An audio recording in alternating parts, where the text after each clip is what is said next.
Do you like apples? Yeah. Well, I got a number. How do you like them apples?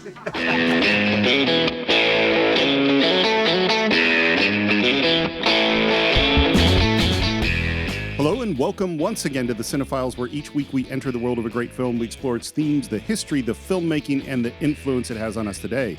My name is Steve Morris, and I am a filmmaker and directing instructor in Los Angeles, California. Hello, everyone. My name is John Roque. I'm a writer, producer, and host, voiceover guy in San Diego, California. And that's all you get. That's all you get. That's all you get, man. That's all you're getting today. Where are we off to here, Steve? What are you signing off now? Is that, I mean, like, this is going to be the world's shortest episode of the Cine-Files. How you like them apples? I'm out of here.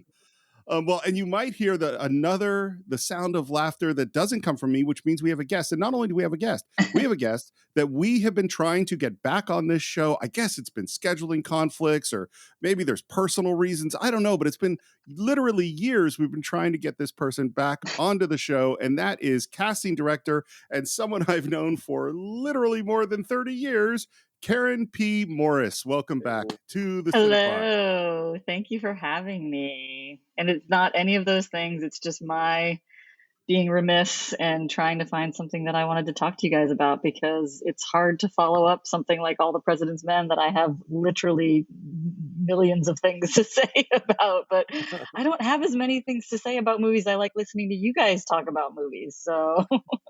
Well, so what you're saying is that you were looking for the absolutely perfect movie to come back for. That doesn't sound like you at all. That doesn't sound like me at all, right? But one of the things that you said years and years ago, you said, well, I mean, if you ever do Good Will Hunting, that's one of my favorite movies. And here we are. The movie we are doing is Good Will Hunting. And this movie happens to be one of our most popular Patreon picks. And one of the people that picked it is James Kang. And I would like to hear from James.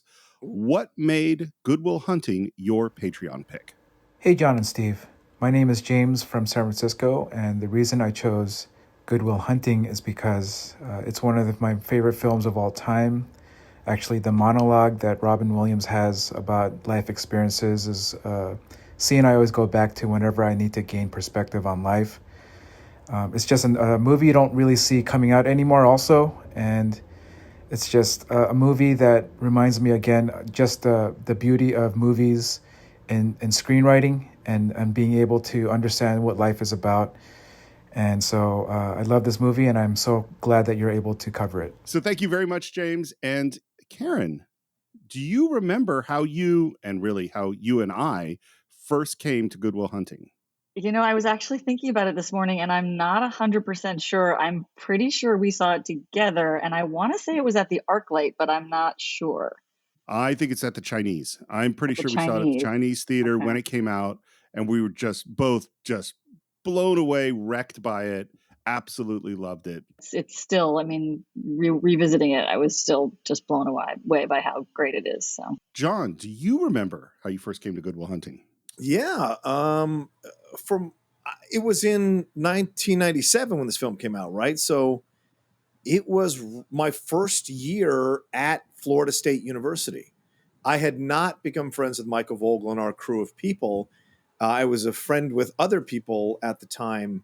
So I think I might have seen this one alone. And if I didn't, I saw it with my friend Rain's car.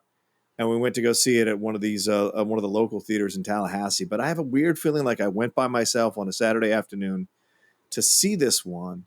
And I remember walking out of this theater going, good God, like what an incredible film and what a phenomenal performance from Robin Williams. And it, as if you couldn't love someone enough who I think from all our youths was someone who we just loved to pieces for all the stuff he did. It was so great to see the promise of his dramatic ability finally come to fruition. For those of us who loved him in Moscow on the Hudson, or I think Survivors or whatever it was, the one they did with Walter Matthau, where he had these like outbursts within these movies of real incredible drama that showed you he's got these levels within him. But the movies that surrounded these moments weren't that great. It was so fun to see a film actually be as damn good as his dramatic abilities. So I was just very blown away when I walked out of this movie. I think that's a great point. I hadn't thought about it quite that way because we had seen him be dramatic in Good Morning Vietnam. He's dramatic in Right. Dead Poet Society. Right. Great But point. the Yeah. but the main thing he's doing is being hilarious. Yes. You know, Yeah. it's like Fun it's hour. yeah, it's like he's funny, and then you'll get this moment of drama.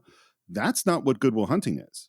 Right. Good Will Hunting is really. I'm also, by the way, if you and I both love seeing movies alone, John. Yes. I can't imagine seeing this particular movie. I just sitting there by myself, sobbing uncontrollably. It's a rough one to see by yourself. The one where you're looking around. You're like, is anyone else seeing me right now?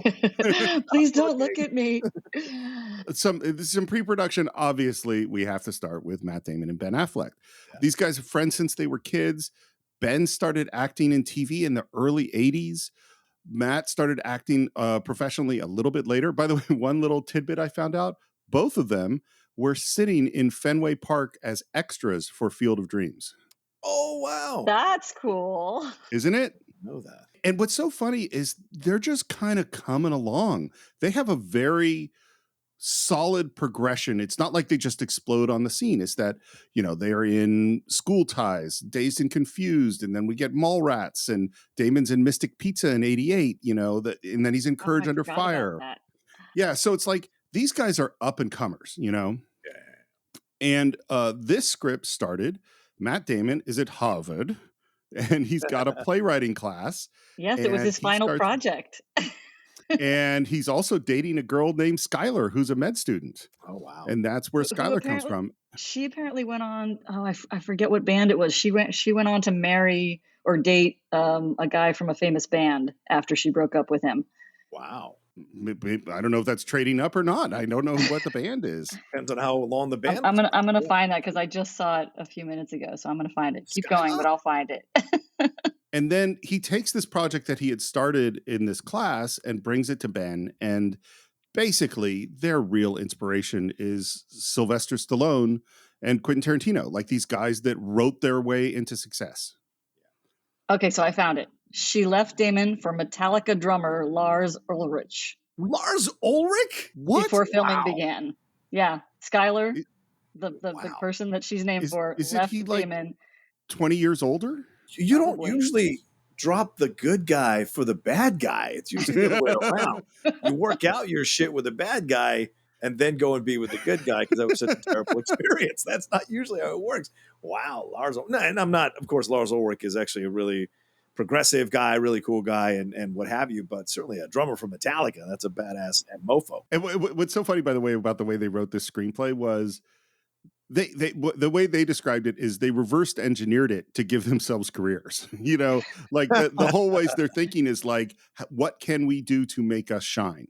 What scenes do we want to have? And they just played the roles back and forth. So sometimes Ben is playing Will, sometimes Matt is playing Will, sometimes one of them is playing Sean. They're kind of improvising and then writing and then improvising and then reading all the scripts and writing. And it sounds like that they wrote, you know, which isn't unusual, by the way, but they probably wrote more than 1,000 pages, you know, and you throw stuff out and you try other things and you throw stuff out. And while this is going on, this writing process, Matt Damon has an audition with Gus Van Sant for To Die For. And his audition was really good. Didn't get cast. The Nicole Kidman one, right? Okay. But in the audition, Matt's, you know, because you have, I mean, Karen, you've been through this as a casting director, or John, you've been through this as an actor. Sure. There's the required 2 minutes of small talk before you do your audition. Right. And Gus Van Sant remembered that in Matt's 2 minutes of small talk, he said, "Oh, I'm working on this screenplay with my friend Ben." So this is long before anything happened. Gus knew this was on Gus Van Sant's radar. Right. And then, amazingly enough, a bidding war starts for this script. So these are two, you know, up and coming actors, and suddenly their script is a hot property. And finally, it is bought by Rob Reiner at Castle Rock for $800,000. Wow. And what's funny is the day that story came out in the trades is the day that Ben Affleck went to audition for Mallrats.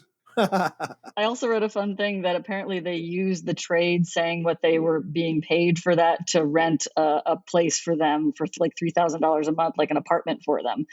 because that's what because they had no credit. They had to use like the trade and say, see, we've been offered this much money to get That's hilarious. the apartment. Only white guys get away with that shit.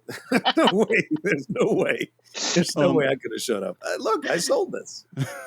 And then Kevin Smith apparently takes home the script, and while he sits down to read it, as you do on the toilet, and never left the toilet. That's how good the script was. He spent the whole time there, was weeping. And I just can't imagine you're Kevin Smith, who's had this, big kind of cult success with Clerks and is suddenly thrown into the Hollywood world. And then these other two guys who who you've kind of auditioned and friends with, they make this huge sale of this much more serious movie than Kevin Smith has been doing, but he's blown away by the script. And then Matt and Ben get a whole bunch of notes from Castle Rock. And man, I would love to see what this original script was like, because my understanding is there was action sequences and spy stuff, and he's being hunted by the NSA. There was a whole subplot about like spies because they were really feeding into that mathematical, and there's an homage still in it with the NSA scene when he grills the guy about the NSA, and that's like the only piece that's left in the script apparently of that subplot that they were told by many people to get rid of. And luckily they did, because it's a great film the way it is. Well, and part of it is that it goes back, I think, to this idea of we want to showcase everything we can do. So of course we want to do some action stuff. And Rob Reiner goes to them and says, guys, you gotta take all that out. He says, this is a story about a kid and a girl and therapy. And that is what this movie is about. Wow. And they resisted for a long time. Oh, I'm sure. So, and then one of the other people, because a whole bunch of people saw this script, the person who told them that the movie has to end with Will making the decision to go to California, spoiler alert, is, are you supposed to do spoiler alerts before you say the thing, huh? I guess I messed that one up.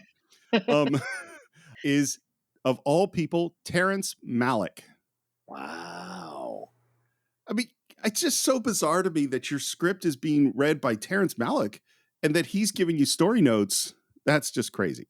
Yeah. And then here's one of the weird things, and I don't think we'll ever know the truth of this, but Rob Reiner definitely gave the script to William Goldman. And William Goldman definitely read it. And then in his book, Which Lie Did I Tell?, he says that he rewrote the whole thing from scratch. And then later on, he says, no, that's totally not true. That was a joke. I did not. I did read the script. I did give some notes, but I didn't write it at all. The thing I read said that he definitely pulled that back and said, no, that was totally not true. But he did give the same note that to pull out the NSA stuff and to like make it simpler, And just because you've sold the script for $800,000 doesn't actually necessarily mean that the studio is going to hire you to act in it. Yeah. And want to know who the studio wanted to cast? Robert Redford. Well, he might have been up for the Sean part. They thought about just about everybody for the Sean part. No, Brad Pitt and Leonardo DiCaprio. That makes so much sense. Yeah, Leo and Brad. Yep. Leo and Brad. And then, as often happens, the movie has all this buzz, all this excitement, and then Castle Rock, it sounds like, starts to cool on the project. And it's starting to look like they're not going to make it. And Matt and Ben are doing rewrites, and they feel like there's not a lot of attention being paid to the rewrites. And they start to go, man, are they even reading these scripts? And in one of the rewrites, they add in a fairly graphic oral sex scene, literally to see if anybody's still reading the script. Nobody. Do you know who the oral sex scene was between? No. Oh, it's between their two characters. It's between Chucky. What? I didn't know that. If you're gonna try to see if someone's reading your script, I think that makes sense. Put a gay oral sex scene in the middle. Exactly. Of it, and see if that's what they were doing. Attention. And no one noticed it, and they go, look, we got to get out of Castle Rock. No offense to Castle Rock, but we don't think our movie's going to be there. And so they go, well, what has to happen then is somebody has to basically buy out Castle Rock, pay them the $800,000 to take over this script. And they go from a bidding war to total orphans. Nobody wants this script at all.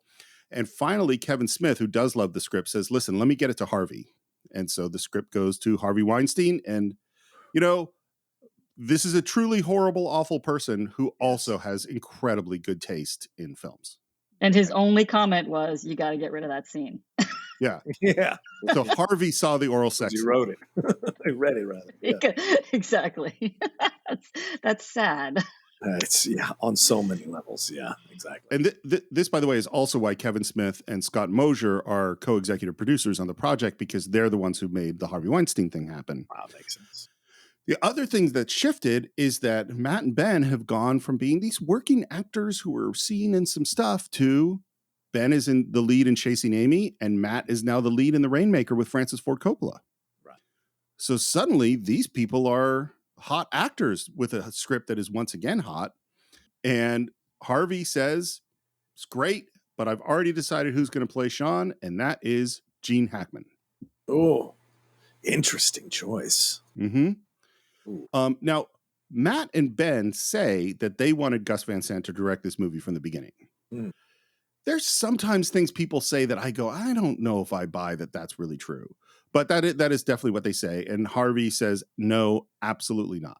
No way. Do you know, by the way, who when they were writing the Sean part, the voices they were hearing in their heads and the voices that they would do imitations of are Morgan Freeman and Robert De Niro. So they would go back and forth doing the voice of him in those various names, because those were the people that they wanted.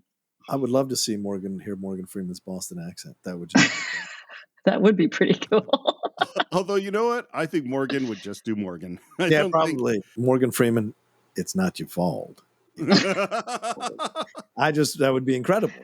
I don't know. Morgan Freeman from Southie doesn't really ring true to me. Although it would be interesting, right? Considering how racist that area is. Yeah. It would have had a whole new level maybe to explore with a character like Morgan Freeman. Well, and this is the smart thing. One of the smart things that Matt and Ben did was they purposely wrote the character of Sean to bag a good actor. They're like, you have a supporting part, you give him a great monologue. And what's so interesting is there's not one of these names and there are more of them for this part that I don't go, well, that would have been really interesting. The next one was also going to direct the film, and that is Mel Gibson. Wow. Yeah. And at the time, right Braveheart's like 2 or 3 years removed. So they met with him right after Braveheart came out, and Harvey wanted them to lie that they had seen it because they hadn't seen it yet. So they started their interview with him with like, "We loved Braveheart," even though they hadn't seen the movie yet. I hadn't heard that either. That's awesome. And Mel's making Ransom at the time. And Harvey's just like, we're going to wait. Whenever Mel is ready to make this movie, we'll make this movie. And Matt and Ben are going, we're getting older, like there's only so long that we can actually play these parts. And so they go to Mel and they basically say, listen, we really we want you to do it, but we need to know now if you're really going to do this thing. And it sounds like Mel Gibson was super cool. And he said, you know what? I totally get it. You'll have an answer by the afternoon. And that afternoon he said, okay, I'm not going to do it. Take it back. No hard feelings. I wish you luck. And that was it. And so we don't have a director again. So Harvey brings in Michael Mann. Wow. Yeah. That would have been a very, very, very different film. I have a feeling that the espionage and all of that would have come back into the script. Yeah, maybe. And Michael Mann goes, I totally want to make this movie. I don't think Matt Damon is a star. I don't think he can carry a film. And so they do a screen test with Matt and Ben for Michael Mann. And Michael Mann went, see, these guys are not stars. And he moved on. Yeah, I was impressed. I was like, really? Okay. Well, Karen, you're our expert here. Have you seen screen tests where you knew the actor was amazing and they didn't shine?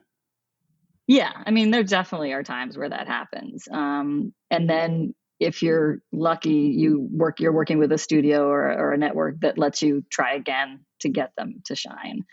Because we all know, I mean, you guys have done enough work yourselves acting and whatever that you also know. And we all know from our personal experience with our good friend Elena, like there's certain people that are just amazing on camera. Yeah. Like there are people that like Elena is one of those people who I can watch her in the room and she's great. But if I watch her on camera, she is phenomenal.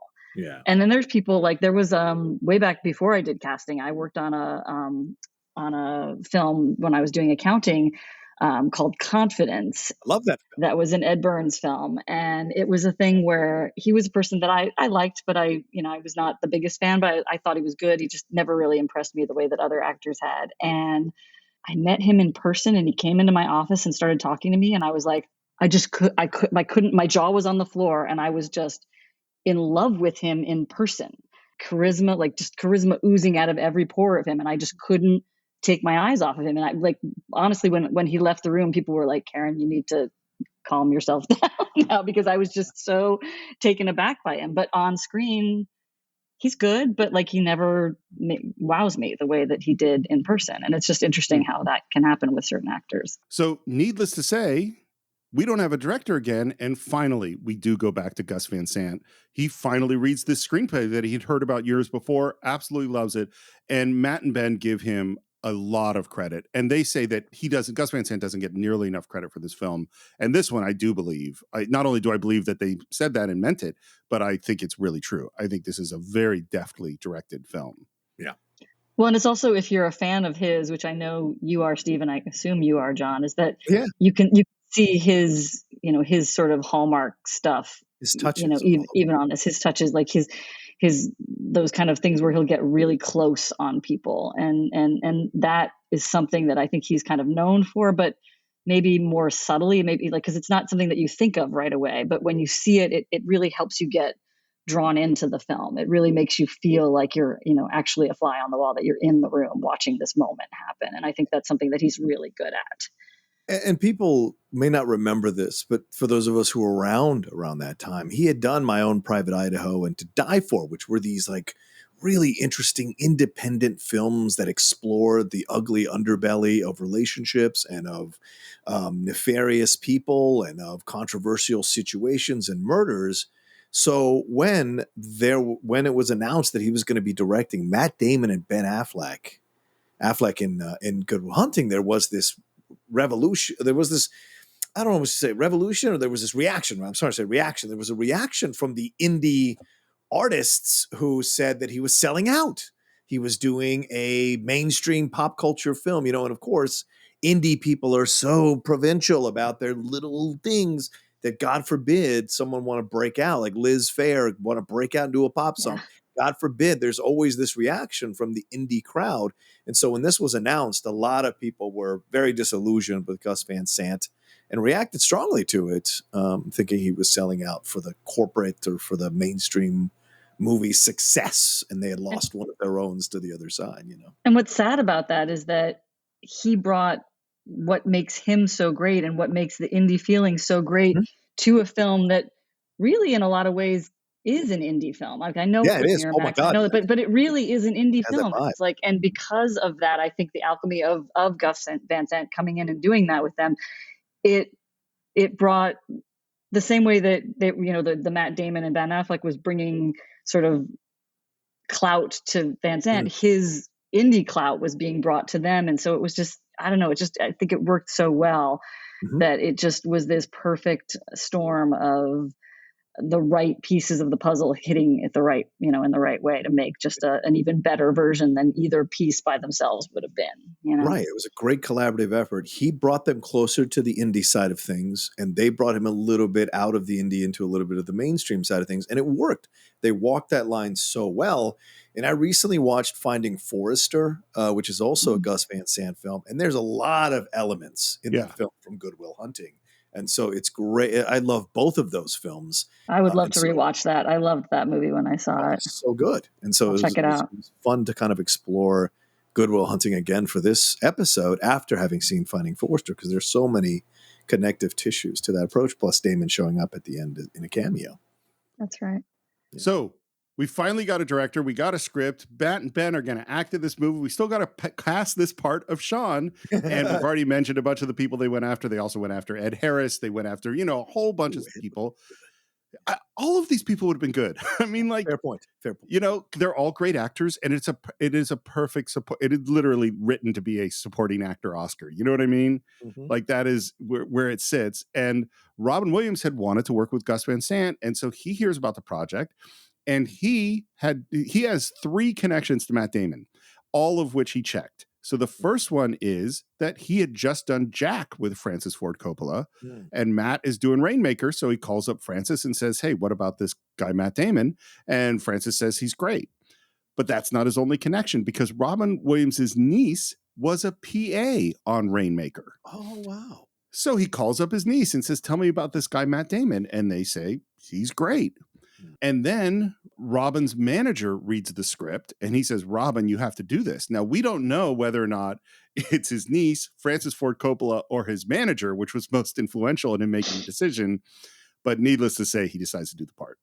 Here is one more thing that I just find to be so bizarre, and I almost wish I had more detail on it, which is where the name Will Hunting and the title Good Will Hunting came from. Okay. Which is that they had a buddy named Derek Riggerman who they had like acted with in high school. And Derek Riggerman went off to write a novel, and his first novel's title is Good Will Hunting. And Matt and Ben spent years writing this script and could not come up with a name for the character or a title. And they finally called up with their friend Derek and said, listen, man, we really like the title of your book and that main character name. Can we steal him? And he's like, yeah, whatever. I wonder what they were calling him beforehand. Yeah, Like Will Hill Bunting. I don't know. But I hope they took care of him after. I hope so too. I mean, that's like, come on. And it is a great title. I love titles that have that kind of, So I want to throw one more thing in here, which I think is crazy as well. Mindy Kaling and Brenda Withers wrote a play based off this situation called Matt and Ben. And it's two best friends, background actors in Field of Dreams.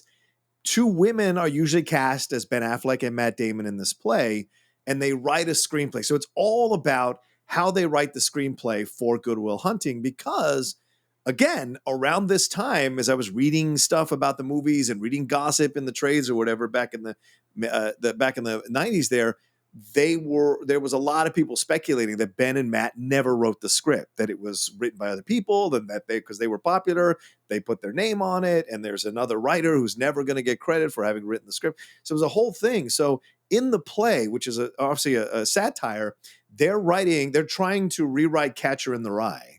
And when all of a sudden, out of nowhere, out of the script for Good Will Hunting falls from the heavens from God for them, and they use that to eventually make the movie and do all these kinds of things. So it was a play on the kind of snarky attitude of some of those indie people claiming there's no way these two guys wrote the screenplay for it, because Damon was seen as the intellectual of the two, if people remember from back then, and Affleck was seen as the movie star, the lunkhead, the kind of jock, good-looking dude, but not nowhere near as deep as Damon.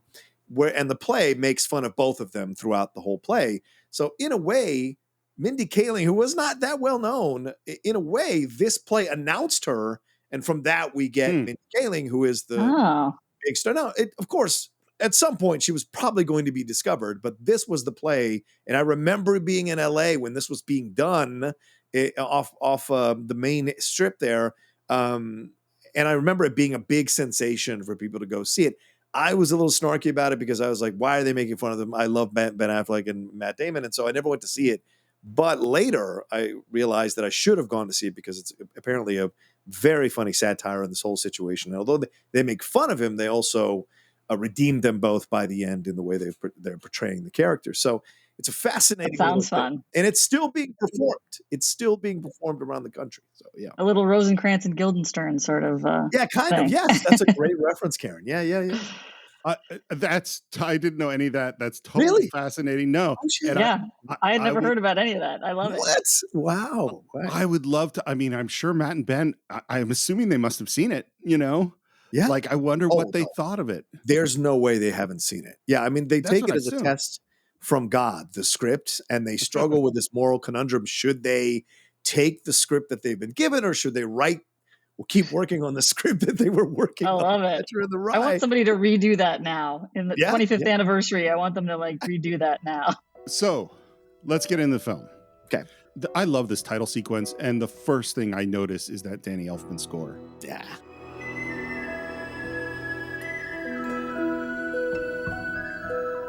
I don't know if you remember this, Steve, but I have owned that score for a very long time, and I've Of been course. listening. I've listened to that score endlessly. Well, and John's heard me say many times there are certain pieces of music that I use as editing to temp throw music in. Things like Peter Gabriel's Passion, things like the Mission soundtrack, things like Crimson Tide soundtrack I would use all the time. And this was another one. The Danny Elfman score from, it's just so great. And the combination of that music with this weird kaleidoscope imagery as we kind of see these math equations and we see images that are going to be important in the film is really, this is where Gus Van Sant's touch, I think, works so well, because there's something about it that sets you up emotionally for the movie. You know what I mean?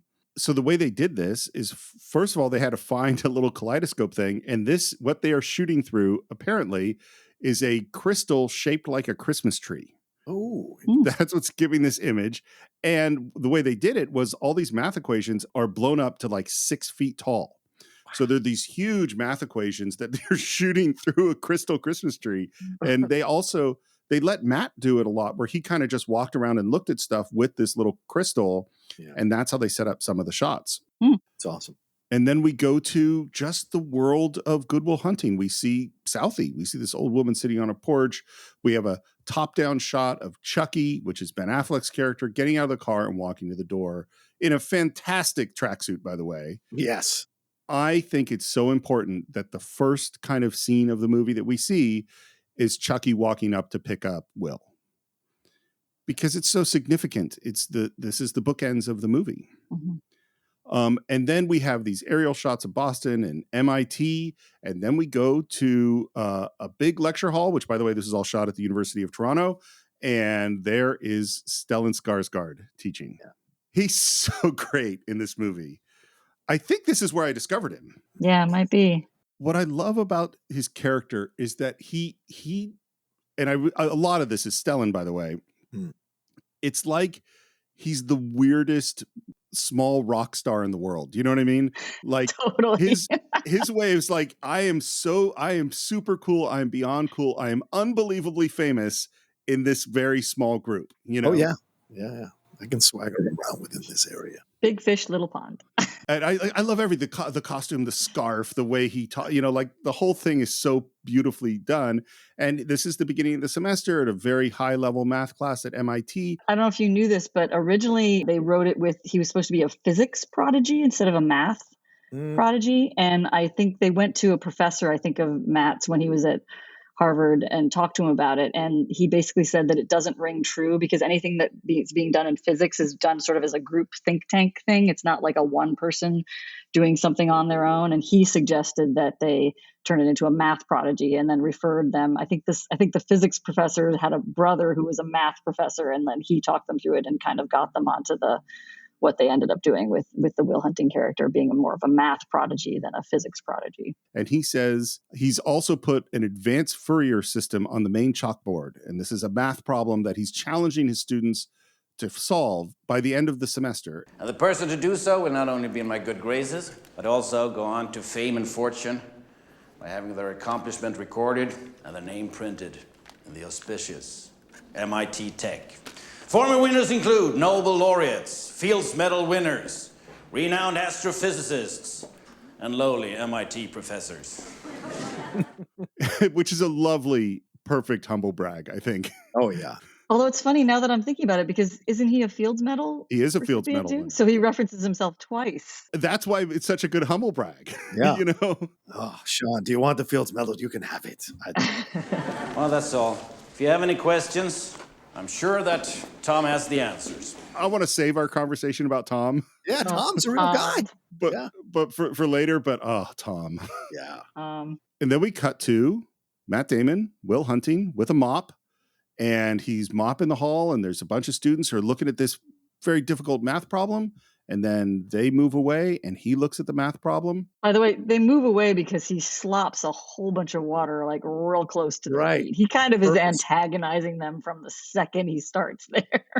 Wait, you're saying that Will is not respectful of some of these MIT kids? And then we cut to the L Street Tavern, which is these are all real locations in Southie.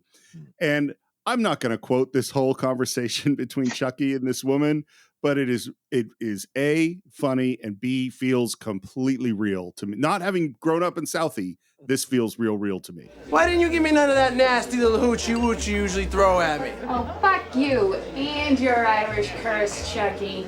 Like I'd waste my energy spreading my legs for that Tootsie Roll dick. And we see that the other people that are there, that Matt Damon is there, and there is also Casey Affleck and Cole Hauser.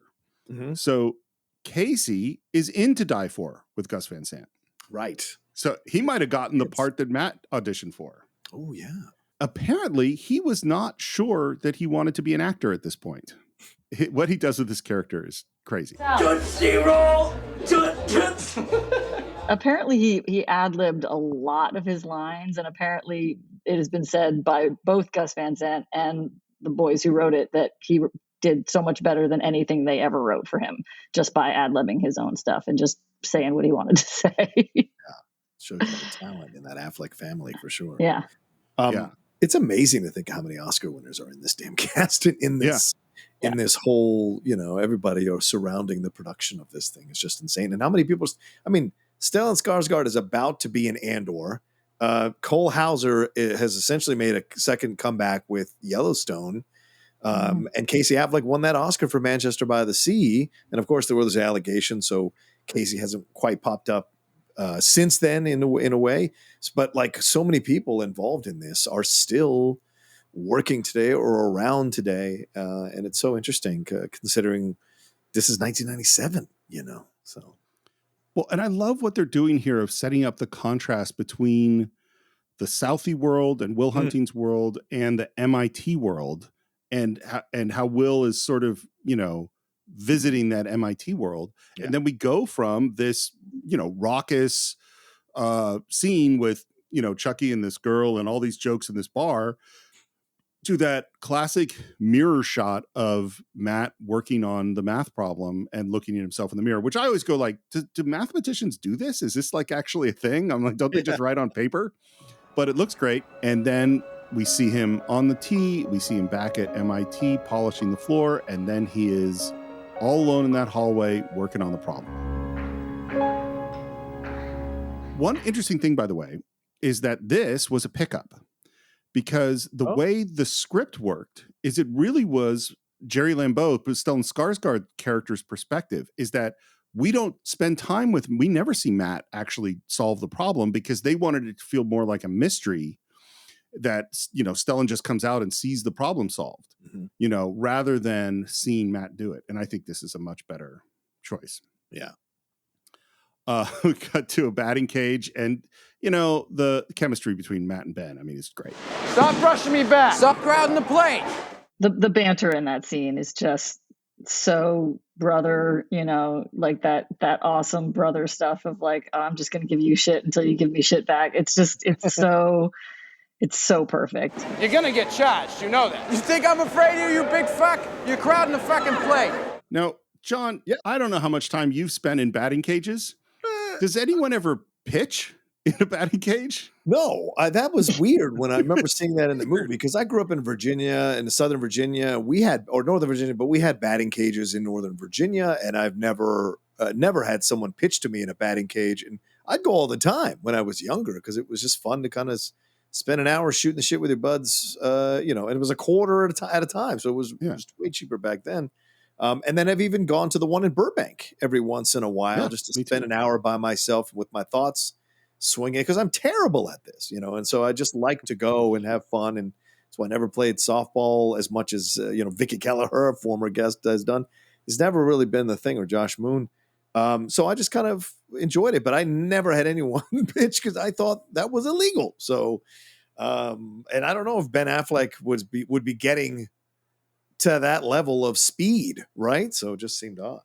It's one of those things where if you stop to think about it, it makes no sense at all. Batting cages are scary. There's 8 guys hitting balls. You don't want to stand out in the middle of it. There's these machines shooting balls at people, but scene-wise, it's great. It's a fantastic scene. This is probably never true and never happened, but what they do is, in essence, make it feel like a small town.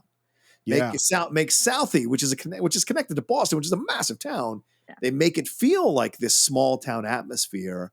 So kind of subconsciously reinforcing this idea of the underdog versus the intelligentsia of MIT. So just very smart subconscious things that they're doing in the construction of the film to help you cheer for this guy.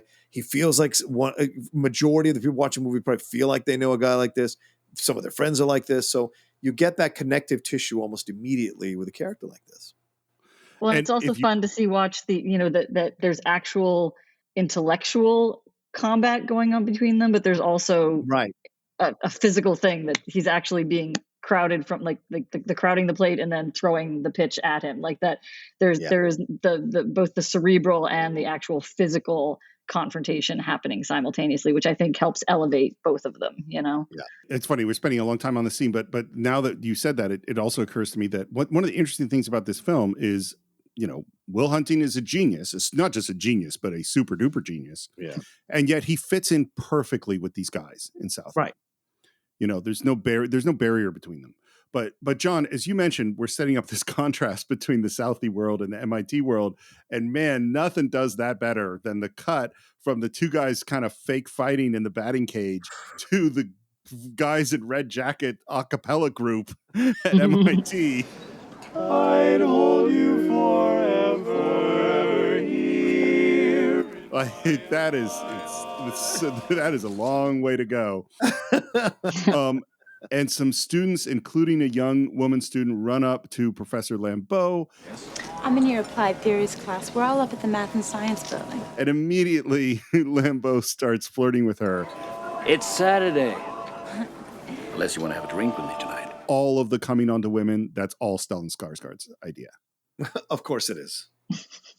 And it makes him so perfectly slimy. Yeah. And arrogant, but in a great way. People forget, like Steve said, like he discovered Stellan Skarsgard through Goodwill, but he had done Insomnia, which had kind of come over here as kind of an international hit, and Breaking the Waves. And both of those are a year, I think, before Goodwill Hunting. So like the independent international film movement knew about Stellan, and these characters he plays can be quite unsavory or can challenge you, because in Insomnia, obviously the Al Pacino remake there that Nolan did, he's a detective who is can't get sleep and whatever. He almost tries to seduce the young girl who's a friend of his daughter. So it's real creepy as shit. And then of course in Breaking Waves, he becomes paralyzed and he wants his wife, who is Emily Watson, to go and have sex with men and come back and tell him about it so that she's not missing out on that experience because he's paralyzed. So interesting characters. And so for him to come in and be like, yeah, if this guy's going to be an antagonist, I want him to be that creepy teacher antagonist who violates these rules and hits on these young girls and takes advantage of his power. And ironically, in a Harvey Weinstein film, let's put that on the table as well. True. So interesting to see how this carries levels still now, or carries weight now, his performance and his genius as an actor, to try to make sure that people really didn't like this guy for a number of reasons. I think we'd be hard pressed to find any one of us who didn't have at least one professor like that in college. Ooh. Do you know what I mean? Like like whether they're hitting on you or whether they're hitting on somebody you knew, there was always, because, power breeds that kind of stuff. And so like in positions of power, especially with young, influential, cute minds, whether they're male or female, it's gonna be a thing. I think it's amazing about what Stellan Skarsgård does is he manages to give you all these reasons to judge this character, and yet I never fully reject his character. Do you know what I mean? Mm-hmm. Like I see all of the flaws. Right. The other thing we talked about lots of times of, if I write a script, I want someone to be able to deliver on what I wrote. Yeah. But that isn't really the goal. The real goal is someone to come in and plus it. Oh, yeah. And that's what Stellan is doing in this, is that he's delivering everything required, and he's giving so much more, Yeah, and that's what we want in casting too, is that you want someone not to just deliver the scene. You want someone to bring something new that you never thought of. Like that is always the goal. And if you're lucky, you get it once in a blue moon. We just couldn't wait until Monday to find out. Find out what? Who proved the theorem? And we cut to that hallway. And of course, we know what we're going to see. They're looking at the proof and they go, this is correct. who did this. And I love how the students all like, Wasn't me. Nimish? No way. of course, we cut to Will and his friends in the stands watching Little League and drinking some beers. You said before about making this feel like a small town. I think this scene does the same thing. Yep. It totally, I mean, I've never gone to drink some beers and watch Little League. You're missing out. Yeah, apparently. I don't know. I watched our kid play Little League and it was not that thrilling. I don't know. I think drinks would have helped. That's fair. That's a fair point. And the other thing that happens is they spot a guy in the stands that Will says used to beat him up in kindergarten. No, I've had that experience. So that certainly was a moment I connected to when I was watching the movie. Have you had the revenge that Will's about to have? Yes, I did in high school, but not against the older guy who used to beat me up too. I never found him again. Maybe There's still a Facebook. Chance. Maybe on Facebook once I found it, but I never did anything. But yeah, That's the what guy who Facebook's used to for beat these days. Yeah, the guy who used to beat me up from like 10 years old to 14 years old. When I was 15, I've told the story. I started lifting weights over the summer, and when I went back to school as a junior, he tried to pull the same bullshit on me, and I turned around and put him up against the wall by his neck, and I said those days are over, and that was that. And so that was one of the greatest moments of my life. So seeing that character talk about it, and you realize he's got his boys with him, and later we're going to see what happens if there is a desire, to work out some shit, clearly. So when I finally make the biopic of the outlaw, that scene is a critical turning point in the film. I'm not gonna lie to you. It is a critical turning point, for better or worse. I mean, it's amazing that they give us just enough of Will's background, and they allude to so much more. But I've spent the last couple days thinking about this stuff and just going you almost don't want to see more, because it would be a totally different film, and it would turn it too far to the sad stuff.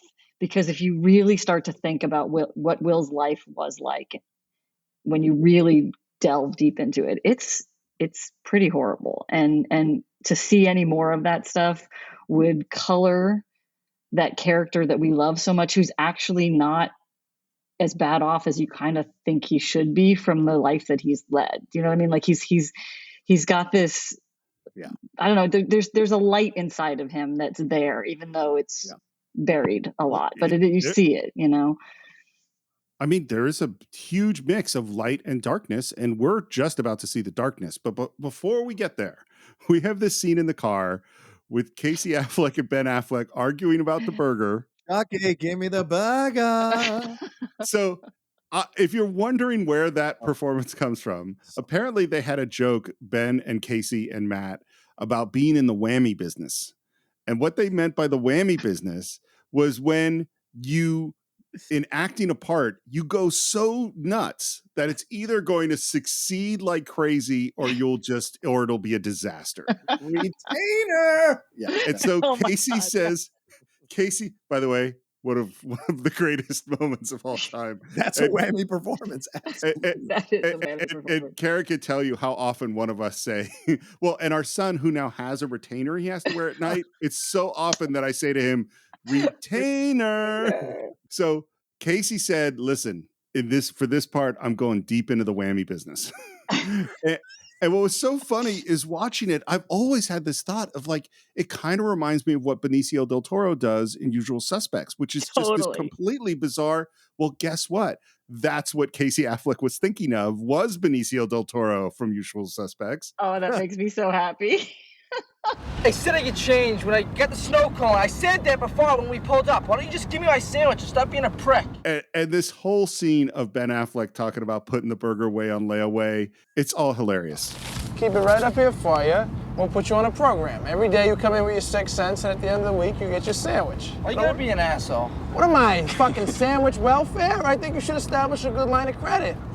You like how you bought your couch? Payment plans. And it is really, you can see the brothers, you can really see the brothers, and that moment only comes from the knowledge of the rhythm of another person like that. Yes. They play so well off each other in that scene. The other thing that I think is interesting and really smart for an actor is that Cole Hauser sees how big Casey Affleck is being, and he says, well, I can't compete with that. And so he decides to be quiet and small. He gives away a bunch of his lines and says, no, my character is going to be defined by its silence and stillness. Yeah. And I'm like, wow, that's a really sophisticated actor choice for a young actor. Yeah. And he's kind of scary in the movie. He's kind of like that scarier edge. Oh yeah. Because Casey's like a skinny kid and whatever, up and coming smart ass. And Affleck, and certainly Damon with his intellect, is kind of scary in a different way, but Affleck is the guy that kind of bridges the gap here. But Cole Hauser, because he's quiet, because he doesn't say too much, you sense that he might be the oldest of the crew, and that he at any moment could like absolutely demolish somebody without breaking a sweat, Well, in the hands of a lesser actor, you'd forget about him. Yeah, right. Exactly. But because he handles it so deftly, and like Steve said, with the pulling everything back, that's almost scarier. You know what I mean? Like there's that piece, and so you always remember that there's four of them, even though he's very much on the outside. Well, and part of what happened was Gus Van Sant purposely cast people that they knew to be these friends because he wanted it to be convincing friendships. And man, this group of friends, not for a moment do I not think these guys are friends. Yeah, it's so believable. That paid off in spades for him on that one. And then they passed that guy that used to beat up Will in kindergarten, and it happened so fast that like, oh, we're going to go fight that guy. We're going to go beat him up. And I love Casey goes like, we just seen the guy 15 minutes ago at the park. If he was going to fight him, we should fight him then. We're eating our snacks now. I think that it's snacks too. I love that he used the term snacks because that is not what you expect someone from South Beach to say. Snacks. And Chucky basically says, shut up, you're going. You're in the crew. This is the price you pay for being in the crew. Come on, it's me, Will. Remember we went to kindergarten together. And then there's a full sucker punch. I mean, yeah, it's just out of nowhere. And but the choice, it goes into slow-mo, and the choice to use Jerry Rafferty's Baker Street as the song, which is this bright song. It's amazing. Yeah, and the people of a certain age, of which we all are, that song was like, that was a big song in our youth. Way down the street, there's a place. And what happens is it starts with a song, and then it gets more reverby and more distorted. And man, when you see Chucky show up into this fight, and then you see Casey and Cole Hauser show up into this fight, you could see the crew, like just as you said, John. Like you could really see these people that this is not their first rodeo. And then slowly you watch Will go nuts. The music's now very, very distorted, and he's just on top of this guy, just beating the crap out of him. Well, I think the slow motion stuff was genius by Gus Van Sant. Because it allows you to not turn this scene into a cool revenge violence scene. You're actually, enacting revenge through violence. You're seeing the violence in his anger, and you're seeing the untapped just rage within him because of the things that happened to him in the past, which we will find out later in the film.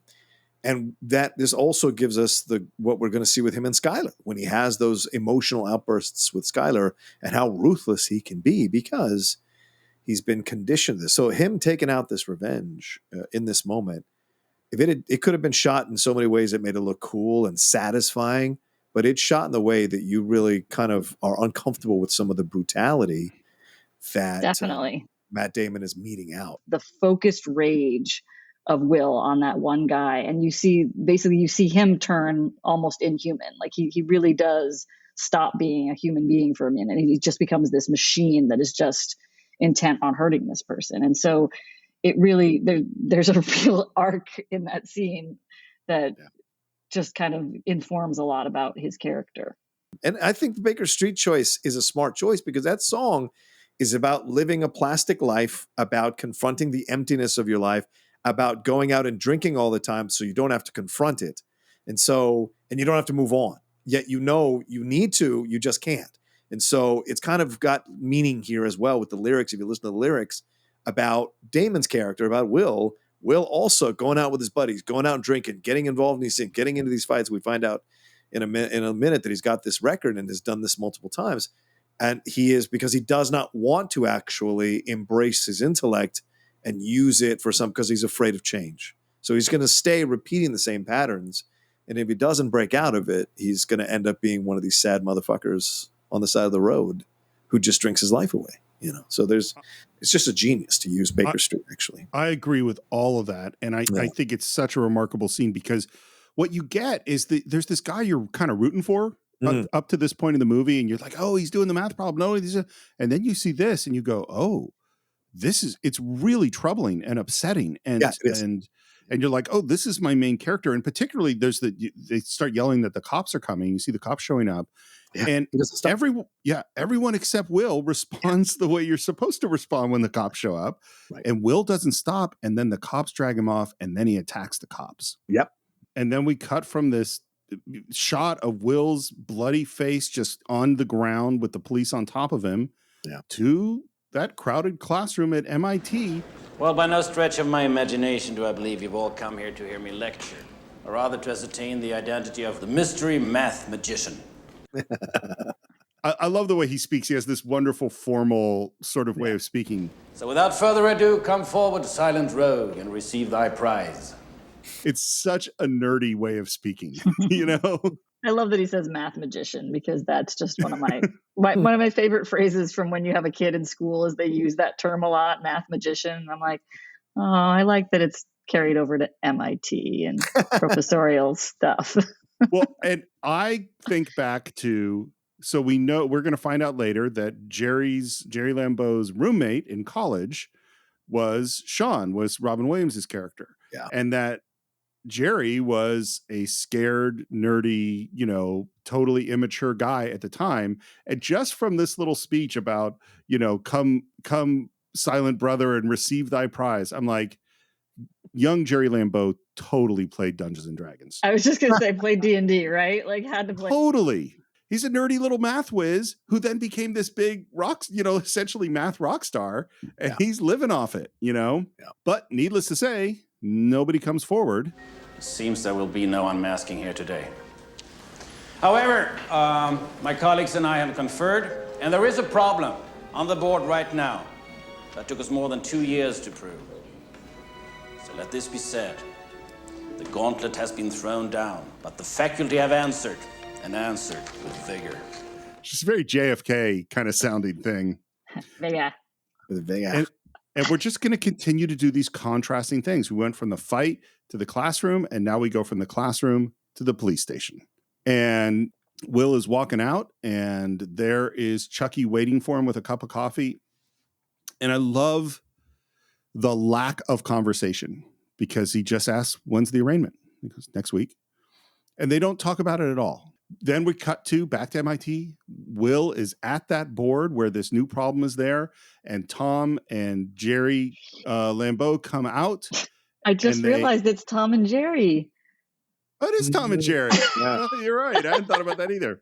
I hadn't thought about it until I just heard you say that. It's Tom and Jerry. And they see this not well-dressed janitor at the board of their fancy math problem.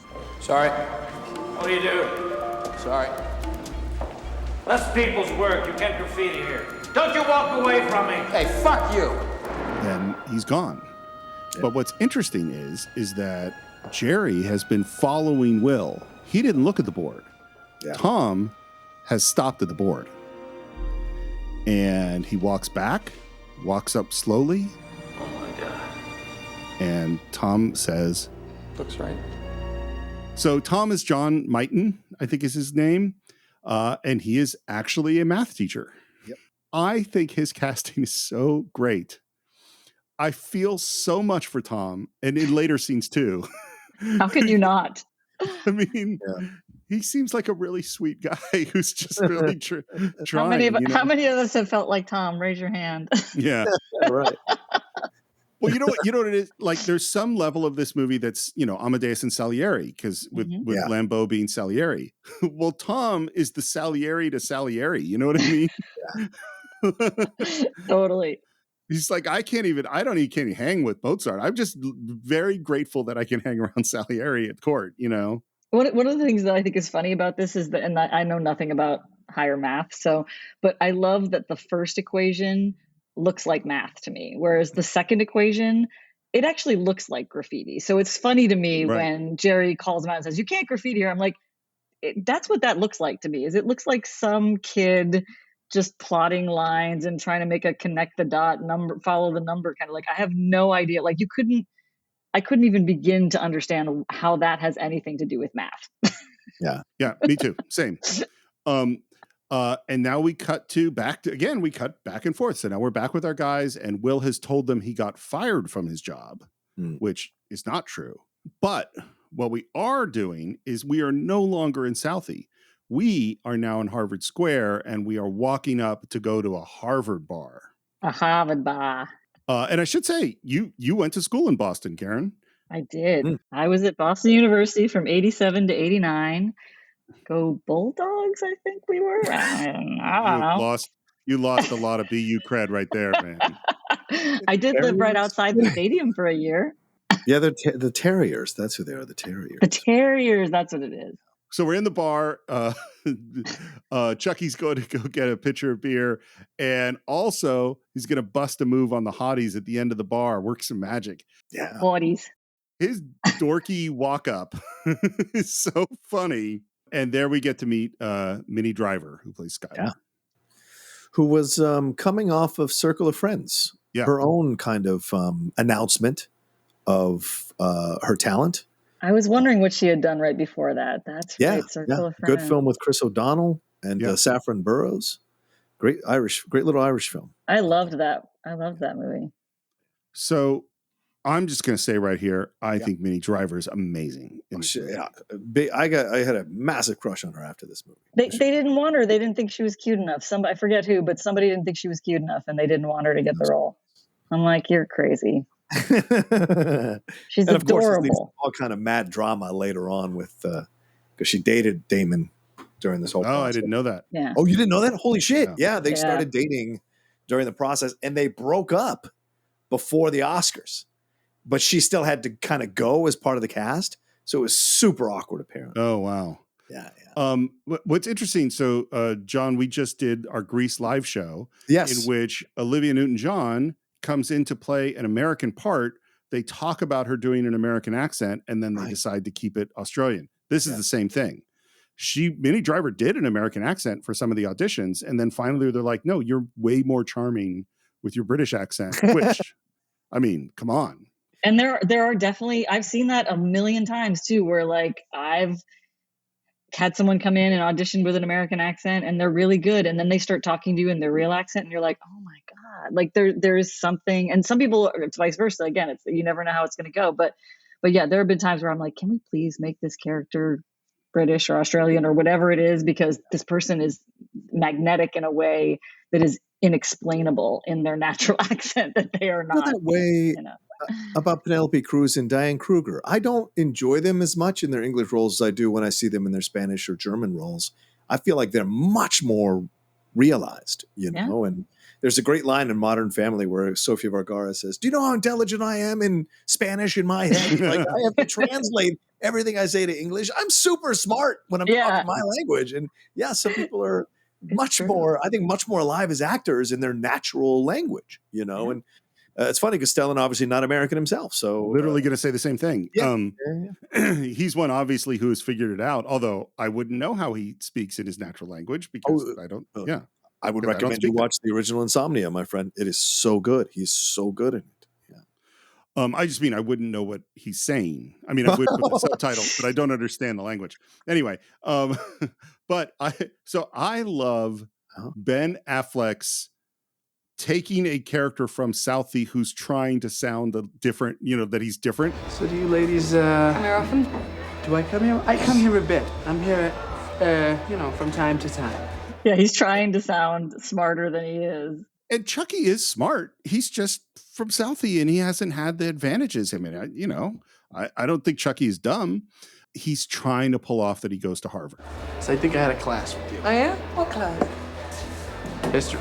And then up walks this guy. This guy. And this is Scott William Winters. He's done a ton of work. He's acted a ton. Yeah. But he will never not be this guy for me. Yes. What class did you say that was? History. Yeah. Just history? And it's just so perfectly smarmy. You know what I mean? Like, it's just, you know who he is. He's got the long hair, and you know exactly what kind of jerk he is from the beginning. Yeah. It must have been a survey course then, huh? Yeah, it was. It was surveys. Right. You should check it out. It's a good course. It'd be a good class. And you could just feel the trap being laid for Chucky and how cruel what this guy's about to do is. And Chucky's still trying to pull it off. He's like, Frankly, I found the class, rather elementary. Elementary. I don't doubt that it was. Yeah. I remember that class. It was just between recess and lunch. Especially because it's the play on elementary, that he just used the word elementary, Yeah, that's actually, you know what? I don't think I ever got that joke, but you're totally right. Of course, that's what it is. Yeah, elementary school. And I think it's really important that it's obvious that Skylar does not like Clark because she tells him to go away. Yeah. Like Clark, I think in his warped brain is like, I'm going to protect the girls and they're going to like me for it from this guy, I also think Clark has hit on her before. Absolutely. Right. You sense that this is not the first time he's tried to do something at this bar, even around. Yeah, he's totally trying to knight in shining armor her right now. Right. That is his total motivation at this moment. So, John, a thing you've talked about many, many times on the show is status. Yes. And what I find really interesting about this is that Clark, a Harvard student, much like Stellan Skarsgard character, has status because he is a Harvard student. He's like a grad student. Yeah. He is talking to a way bigger guy with bruises on his face. Mm-hmm.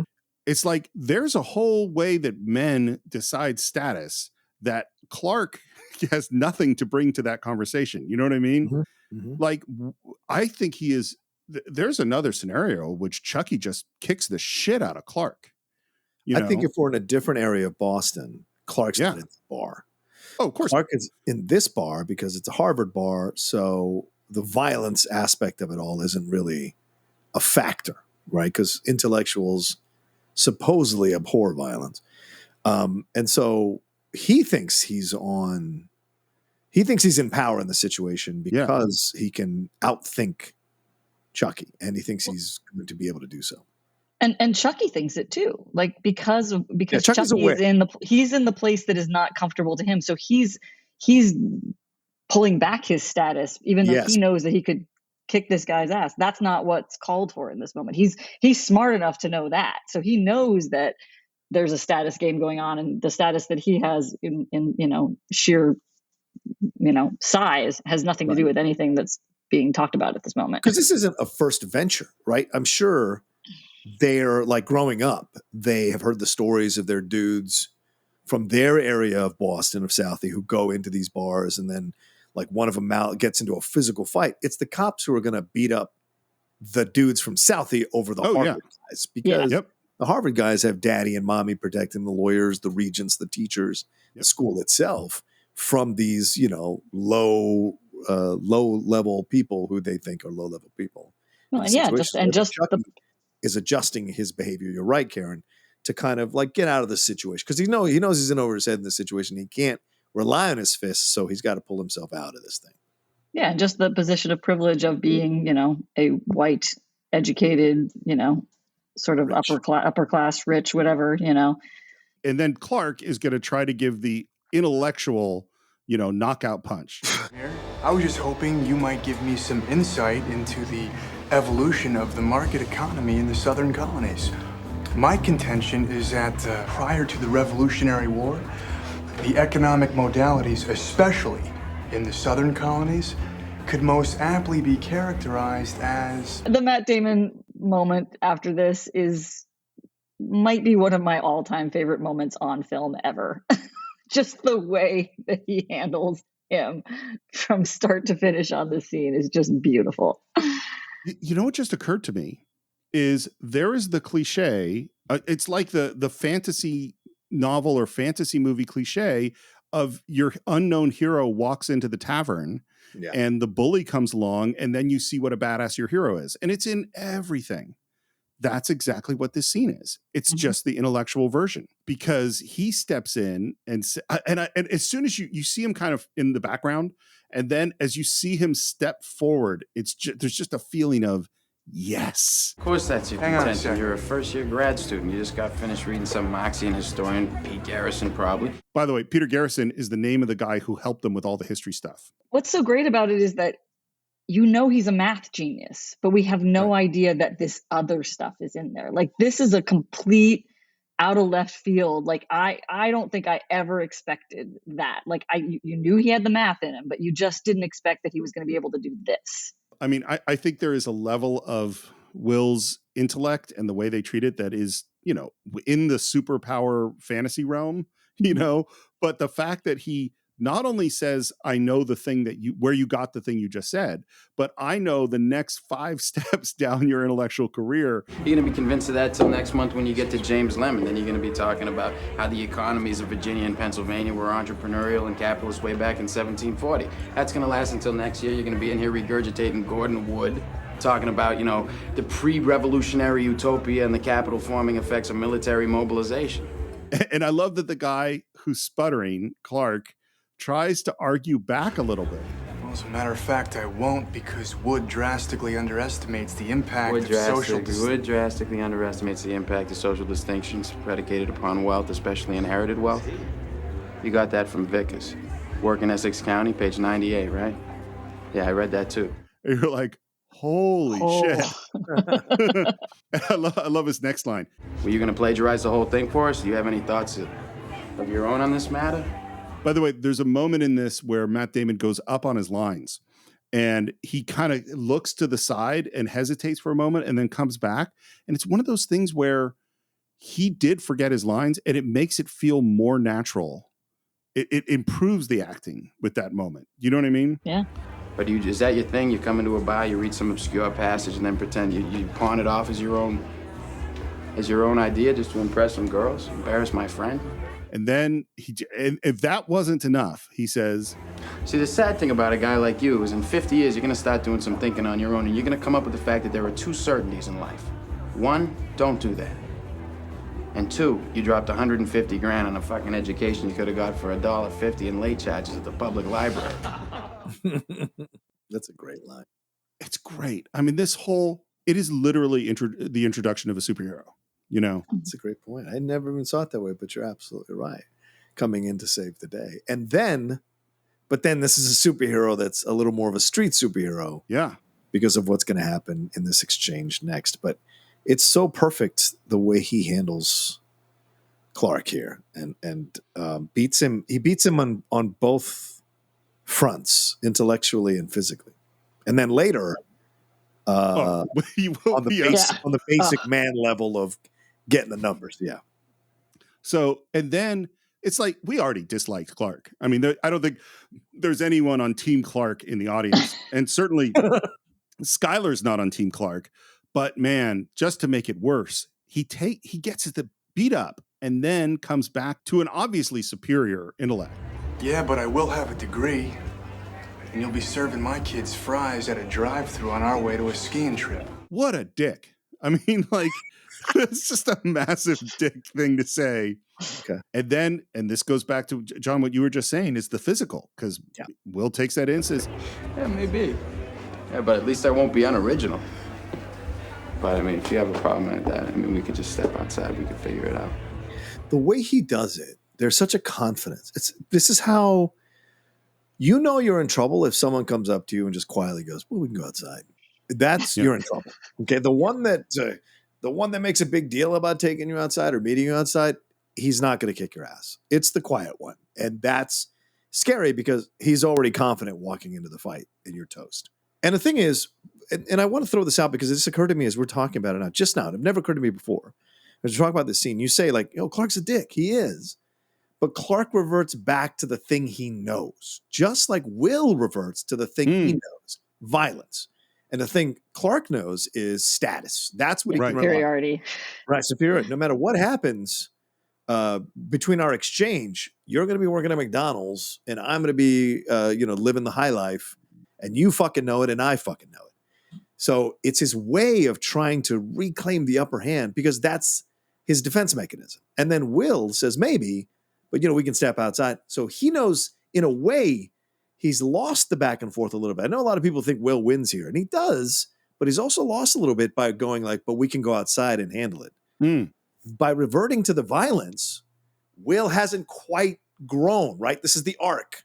We're seeing Will revert to violence too many times, and he's got to actually turn that off if he's going to really get out of this culture and this area of his life and move to a next level in his life that's much more, can be much better for him and his growth as a man, as a human being. So I know we've always seen this scene as a Will win, but as I'm looking and thinking about it now, both of them revert back to their base defense mechanisms. Yeah, that I hadn't thought about it that way either, but that's a great point. And it's funny. I'll just say, I have certainly known people that grew up with tremendous privilege and had tremendous education stuff, and I've known people that came from very difficult backgrounds. And while certainly people that grew up in privilege had the privilege of great education, there is no correlation between intelligence. I've seen some really dumb people that were super rich and privileged and well-educated. And I've seen some unbelievable intellects, brilliant creative people that came from nothing. There's no, True. Yeah. No correlation whatsoever. I love, by the way, at the end of this moment, Clark crumples basically and says, no, this is no problem.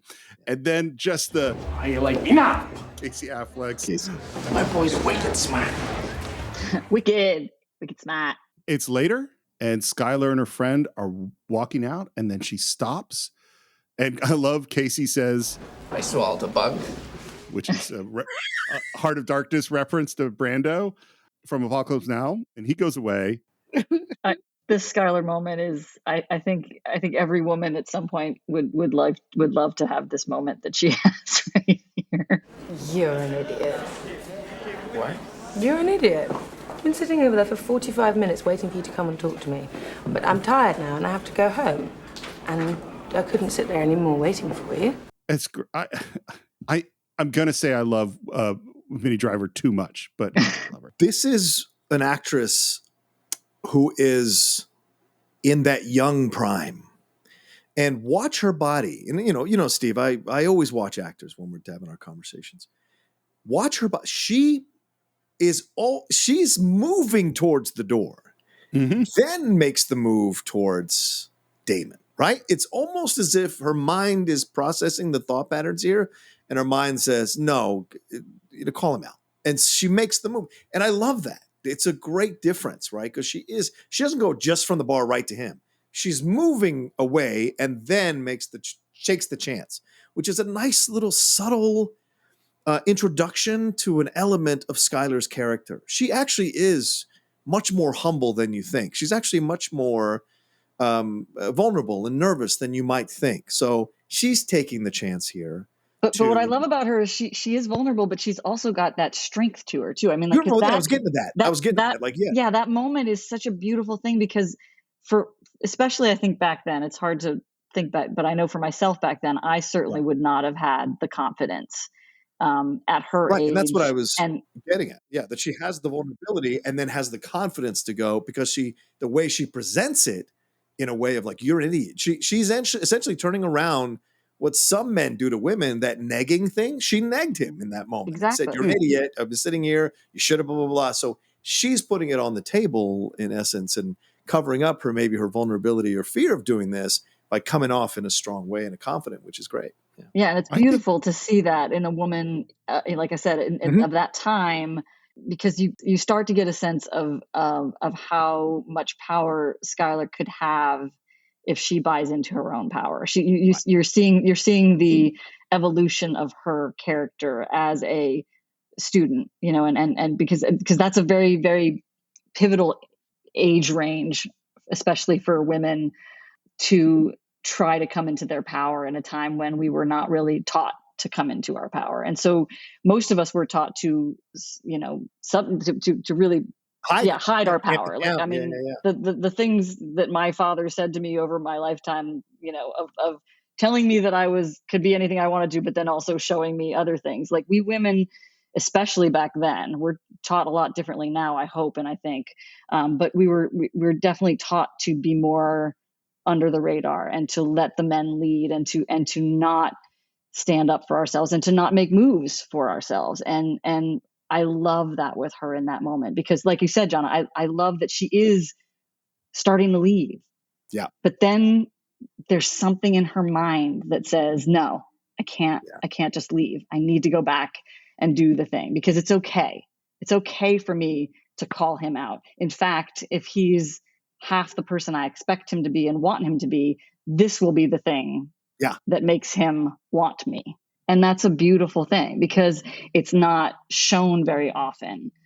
Especially, like I said, back then, I think there's more female characters out there now at young ages that are shown coming into their power. But it was such a thing. And like you said, what's great about Skylar too is that she is so vulnerable. Like, she's this beautiful combination of incredibly weak and incredibly strong at the same time, in a way that we're taught we're not supposed to be. I think Minnie Driver manages to create a character that is simultaneously comes from obviously a wealthy background and is very smart and is super down to earth. Yeah.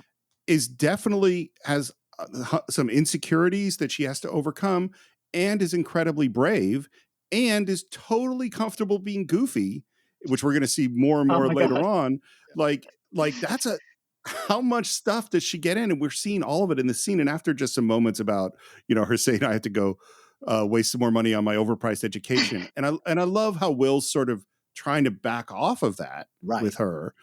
And then she basically, the same beat work of her being about to leave and coming back and saying, you're an idiot, she kind of does again. Because she has her number. Yep. But she hasn't, she's hoping that he will ask for the number. Yeah. But when he doesn't, she goes, okay. There's my number. So maybe we can go out for coffee sometime. All right, yeah. Maybe we could just get together and eat a bunch of caramels. What do you mean? When you think about it, it's as arbitrary as drinking coffee. And I love her sort of, oh, yeah. And then she walks away giggling. Yeah. It's a great intro. Will. And then it's later on, we're outside. We see Clark in like a Baskin Robbins, I think.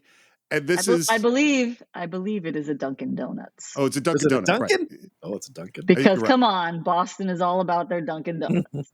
Will walks up, and this is one of the great moments.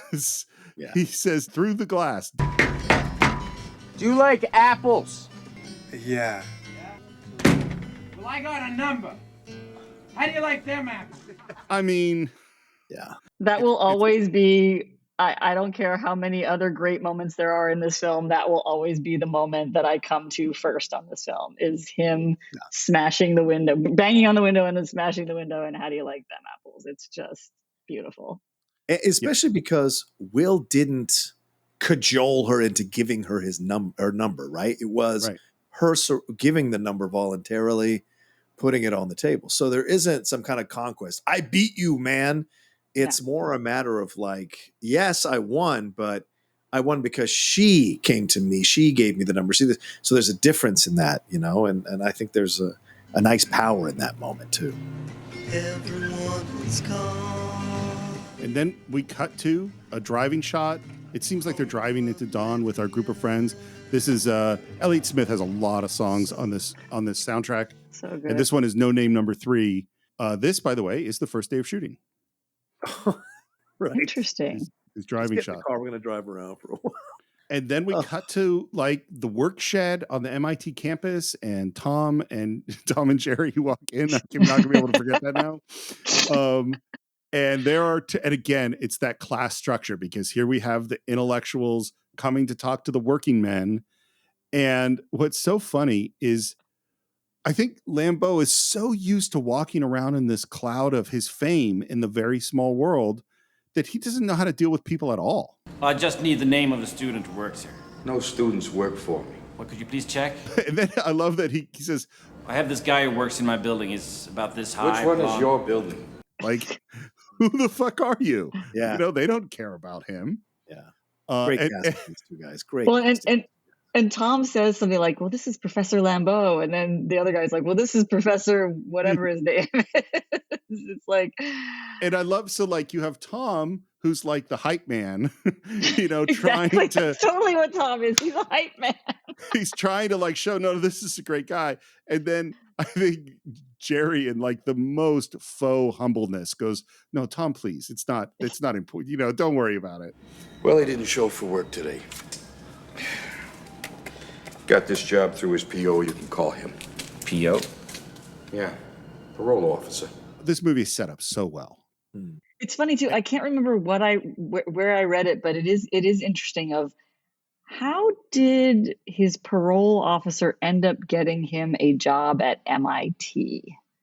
Like that's very pointedly, specifically, you know. It's a janitor, so like, but maybe he's MIT in Southie, like. Right, but maybe MIT janitor. has a program for people who are coming, like, you know how colleges like to be progressive and yeah, but I mean, it is kind of dangerous, obviously, to make someone a janitor at a college with access to young students or whatever. But it's also just like it's a far commute. It's just interesting that is where he is. You know, I am 100% certain I know how this happened, which is Will made it happen. Because Will chose to be at MIT. That's what I'm saying. That's what I'm saying is that it's clearly like if Will had anything to say about it, this is where Will was going to end up being the janitor. You know what I mean? And it's like, you know, you're on parole. You do need to have a job. The parole officer wants you to have a job. And Will comes in and says, look, there's this job at MIT. All the paperwork is all filled out. They do blah, blah, blah. And the parole officer goes, sure, I don't care. So Lambeau walks into court, and there we have Will. And again, this is where like his genius is. He knows apparently all things. Your Honor, Henry Ward Beecher in Proverbs from the Plymouth Pulpit, 1887, said it. And I quote, this is the 20th century, Your Honor. Excuse me. Going to make a mockery of the courtroom. I am afforded the right to speak in my own defense, sir. By the Constitution of the United States. This is the same document which guarantees my liberty. Of the United States. Now, liberty, in case you've forgotten, is the soul's right to breathe. And then we hear, son, my turn. And the judge starts speaking. By the way, this guy's name is Jimmy Flynn. He's a huge Teamster. Karen, he's in your union. Wow. He apparently, if you were making a movie in Boston at this time, you knew Jimmy Flynn. Like he was just a powerful guy in the Teamsters. I mean, Jimmy Flynn was born to be a Teamster. There's no more Teamster name other than Jimmy Hoffa than Jimmy Flynn. Like that is like name than Jimmy Flynn.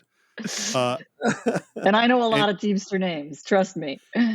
And he, as a supporting character, comes in, has, 30 seconds, and is a 100% fully realized character. I've been sitting here for 10 minutes now looking over this rap sheet of yours. I just can't believe it. June 93, assault. September 93, assault. Grand theft auto, February of 94. Where apparently you defended yourself and had the case thrown out by citing free property rights of horse and carriage from 1798. Which, by the way, Matt Damon mouths that as he says it. That's true, he does. And he goes on with the rap sheet. And now you have Lambeau reacting to who this guy is, you know. I'm also aware that you've been through several foster homes. The state removed you from 3 because of serious physical abuse. That's the first time we hear about that. You know, another judge might care, but you hit a cop, you're going in. Which, you know what? I'm kind of on the judge's side on some level. You know, this super smart kid has used his smarts to avoid the consequences of, it sounds like, a lot of crime. Yeah. And then we cut to Skylar. Hey, it's Will. Who? And then we see that Will is in an orange jumpsuit making this call from jail. You know, the really funny, good-looking guy you met at the bar the other night? I don't recall meeting anyone who matches that description. I think I'd remember.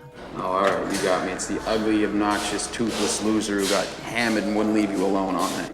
Oh, Will! I love how flippant and comfortable and casual he is making this call to her from jail. Like that again just speaks to who he is. Like he's almost more comfortable calling her from jail than he would have been calling her from home. I don't think he ever would have called her. I you know. Yeah, maybe that's it. Maybe if he thought, maybe he only called her because he thought he wasn't going to get to see her, you know? I love she asked him what's up just as this person is walking down the corridor. Hey. What's up, baby? You want some of my ass? Hervé, I remember you from Juvie. How you doing? What you doing, yo? Yeah. Jesus Christ. It's craziness. And at the same time, he's asking her on a date. Yeah, sure. Where are you? Well, actually, this is just a shot in the dark, but there's no chance that you're pre-law, is there? And then we cut to an interrogation room, and Jerry's there, and Will is brought in, handcuffed, forcefully pushed into the chair. Nice talking to you. Oh, and his first line to Stellan Skarsgard is, "What the fuck do you want?" I'm Gerald Lambo. The professor you told to fuck himself. Well, what the fuck do you want? Basically, he lays out a deal that the judges agreed to release him under his supervision for 2 conditions. First condition is that you meet with me every week. What for? And while this is happening, Will is trying to light a cigarette with handcuffed hands. Go with the proof you're working on and get into some more advanced. Lambeau takes the matches away and lights it for him. Combinatorial mathematics. And Will's response, sounds like a real hoot. And the second condition is that you see a therapist. And Matt Damon's reaction, who laughs, he manages to laugh and look angry and vulnerable and defensive all at the same time, I think. All right, I'll do the math, but I'm not going to meet with any fucking therapist. It's better than spending that time in jail, isn't it? There's a pride factor here for Will. So yeah. And honestly, I don't think Will thinks it is better than spending time in jail. I think Will understands spending time in jail. He doesn't understand. He doesn't want to deal with the yeah, therapist. and also, yeah, right. He doesn't want to deal with that shit, like to get fixed. You know, I'm smarter than everybody on the world, or who's going to fix me? You know, and the other side of it is too is I don't want to be dependent on some fucking intellectual guy from MIT. Like I don't want to be in his pocket. You know. Well, and I think the big thing, I think Will doesn't want to say the things and face the things that he has not faced his whole life, you know?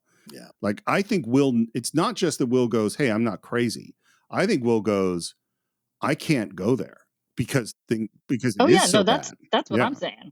Yeah. Like, it's not that he thinks he's better than the therapist. He doesn't want to go down that road. Yeah. Like, he doesn't want to delve into those depths and bring up all that shit. He's just figured out how to put it all down all these years, and he's fine, right? He's fine now. So why dig it up? So in the next scene, we are now at MIT. He's working with his professor. The professor writes some stuff on the board. Will goes to the board, and it's obvious that they're both operating at a super high level, having fun with incredible math while Tom sits watching from the sidelines. And then poor Tom. And then they sit down, and Jerry puts his arm around Will and rubs his head as Tom watches. So several things. So here, when I saw this scene, watching it this time, and I went, I feel like this scene is too early in the movie. I feel like they're too close. I feel like there should be a breaking in scene with him and Stellan. And I even think that Will should have. Gus, you fucked up the movie, Gus. Are you listening, Steve Morris? Well, here's why I bring it up. Well, I probably would have brought it up anyway. But then I'm listening to the commentary track, which is Matt and Ben and Gus. And Ben says, I really think this scene is too early in the movie. And Ben is a director now. Yeah. And then Matt, it was very clear that this was an argument they had on set. This was a scene that wasn't in the script. It was added to show more of the relationship. And then Ben argued against this scene. Right. And I think Matt wanted the scene. And this is how movies are made. You know what I mean? It's like, well, when does that scene happen? And how does it happen? And how quickly did this relationship advance? Yeah. And there's not right answers, you know, like I was kind of on team Ben, but the movie's great. The scene is really good. The only place I concur with you is the head thing, like up to the point where the ruffling of the hair. I think that's the place that takes it a little further than he might have earned at that point. But I mean, you get the sense, or at least I get the sense right away that Will is actually enjoying having someone on his level to spar with a little bit. You know, so even though he might not ever fess up to that, there's some portion of him that is really enjoying having that play. So that part is definitely believable to me right away. It's just the ruffling of the hair. I don't know that he would have let him do that. And now Will's back at his place. He's reading a book. He smiles to himself, and as he turns the book over, we see a picture of George Plimpton. And then we cut to Will sitting in a chair. I love this sequence. It's so fun. I read your book, and Mike was having the same problems that Chad, the stockbroker, was having. Then we cut to George Plimpton, his therapist. Absolutely right. Right on the button. Good for you, Will. Very nice. This is incredible casting. Mm-hmm. Karen, when you're going to cast a part like this, like, do you usually get pressure from the director or the producers to, go after someone like George Plimpton, or does that come from the casting director? What do you think? I mean, I think it totally depends on the project. There's definitely times where we are asked to stunt cast things like that. But usually one of the best parts of our job as casting directors is going, who could be really interesting in this piece? Who could be really interesting in this moment? And especially, if you're good at your job, which all of us, I think, aspire to be, is that finding someone that you can go two ways. You can find the perfect person, that archetype of what you think is exactly what the author wants. But then there's also the, playing around with it and finding somebody that's completely antithetical to what you would expect in that moment. And both can be really fun, Well, Plimpton, in one line, you know who this guy is. Well, the pressures, and I'm not judging them, I'm not labeling them, but they are destroying your potential. There are no more shenanigans, no more tomfoolery, no more ballyhoo. The way he uses all those terms are just great. I use that quote all the time. I go, all right, gentlemen, no more tomfoolery, no more hijinks, no more ballyhoo. I do that with the Geek Buddies all the time to get us ready before we ballyhoo, by the way, that's Plimpton's line. Yeah, that's his addition to the thing. Do you think when you saw this the first time that you immediately knew Will was messing with him, or that he suckered you in a little bit? To me, I was not sure where we were going, right? So I bought into what Will was doing a little bit, and then, of course, when he starts the dancing thing, or the music or whatever, that's when I was like, okay, this is... For me, I think I do totally get sucked in, because he's saying, I hide things, I hide from people, and you can see Plimpton like a shark, like a predator, ready for the attack. You know what I mean? Like, he's like, oh, I found something, and he's pushing him. You hide, do you? No. I mean, I go places. I interact.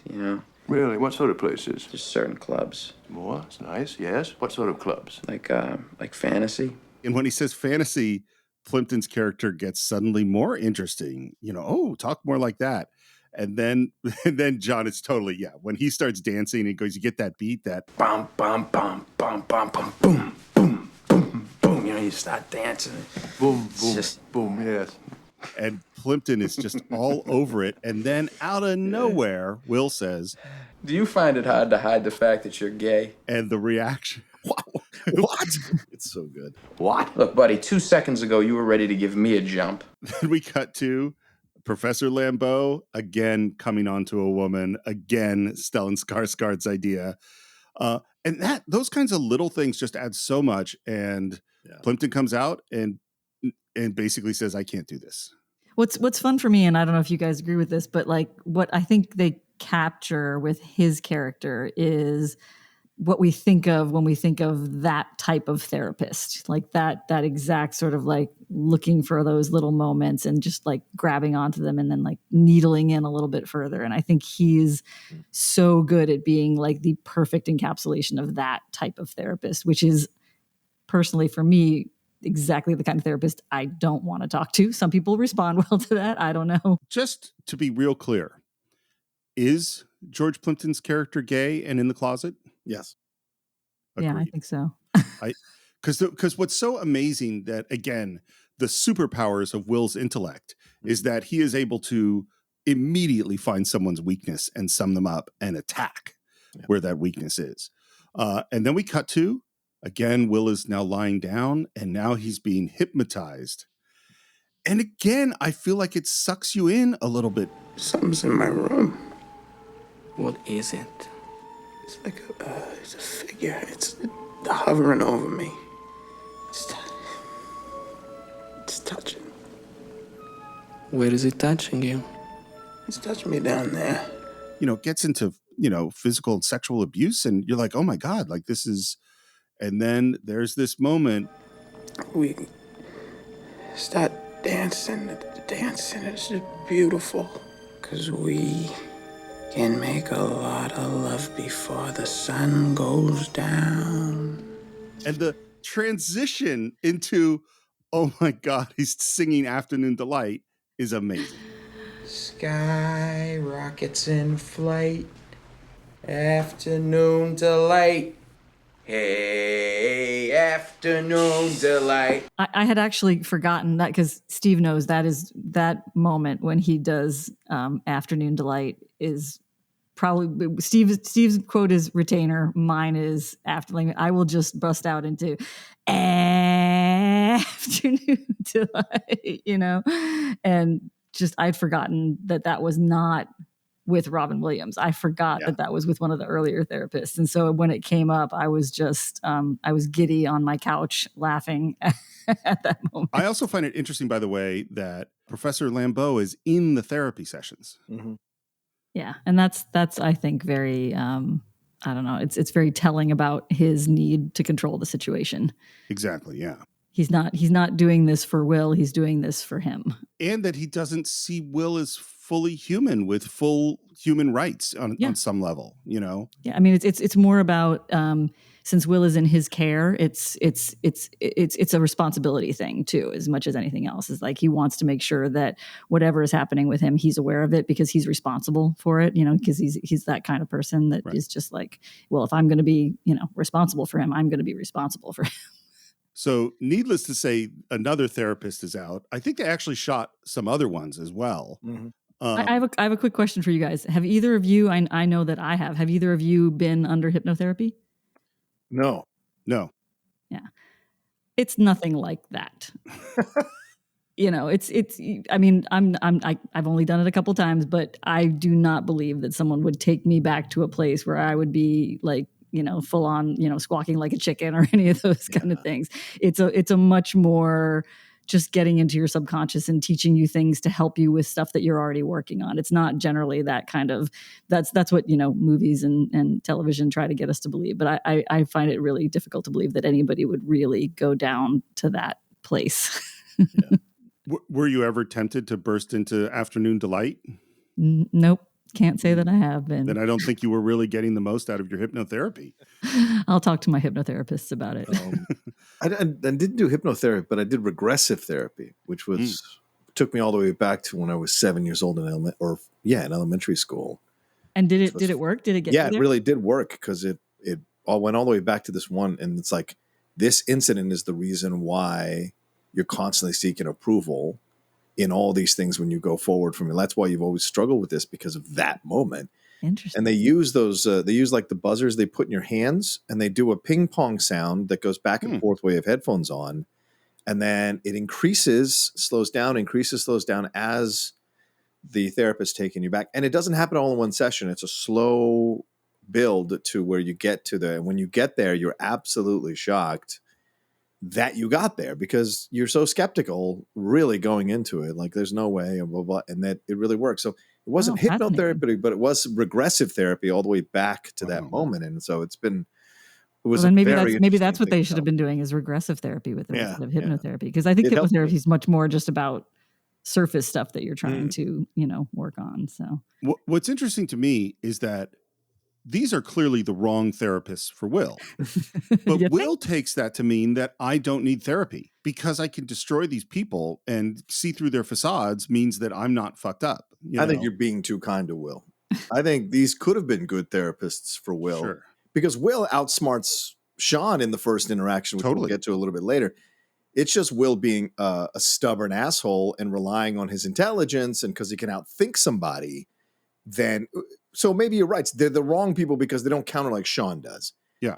But certainly Will doesn't even give them a chance from the beginning because he doesn't need therapy. It's not validating it. It's just he's creating a hypothesis already and proving it no matter what. And Yeah. I kind of feel bad for the therapist because, helping people is something that people care about. Now, Plimpton is certainly portrayed as a self-involved guy. He's like, I got to be on TV on Thursday. I can't be dealing with this nonsense. Right. So certainly one of those self-involved. But the other guy is like, dude, I got better things to do in my time. He seemed like he was really trying to connect with Will, and he was hurt by it. So, I sense Sean being a jerk off in a way because he's trying to set all this stuff up without like really getting to know Will, Mm. And remember, this is also 25 years ago when, people weren't as open to therapy as they are now. Yeah, true. Thankfully, we've, I think, evolved a little bit, at least on that plane. Yeah.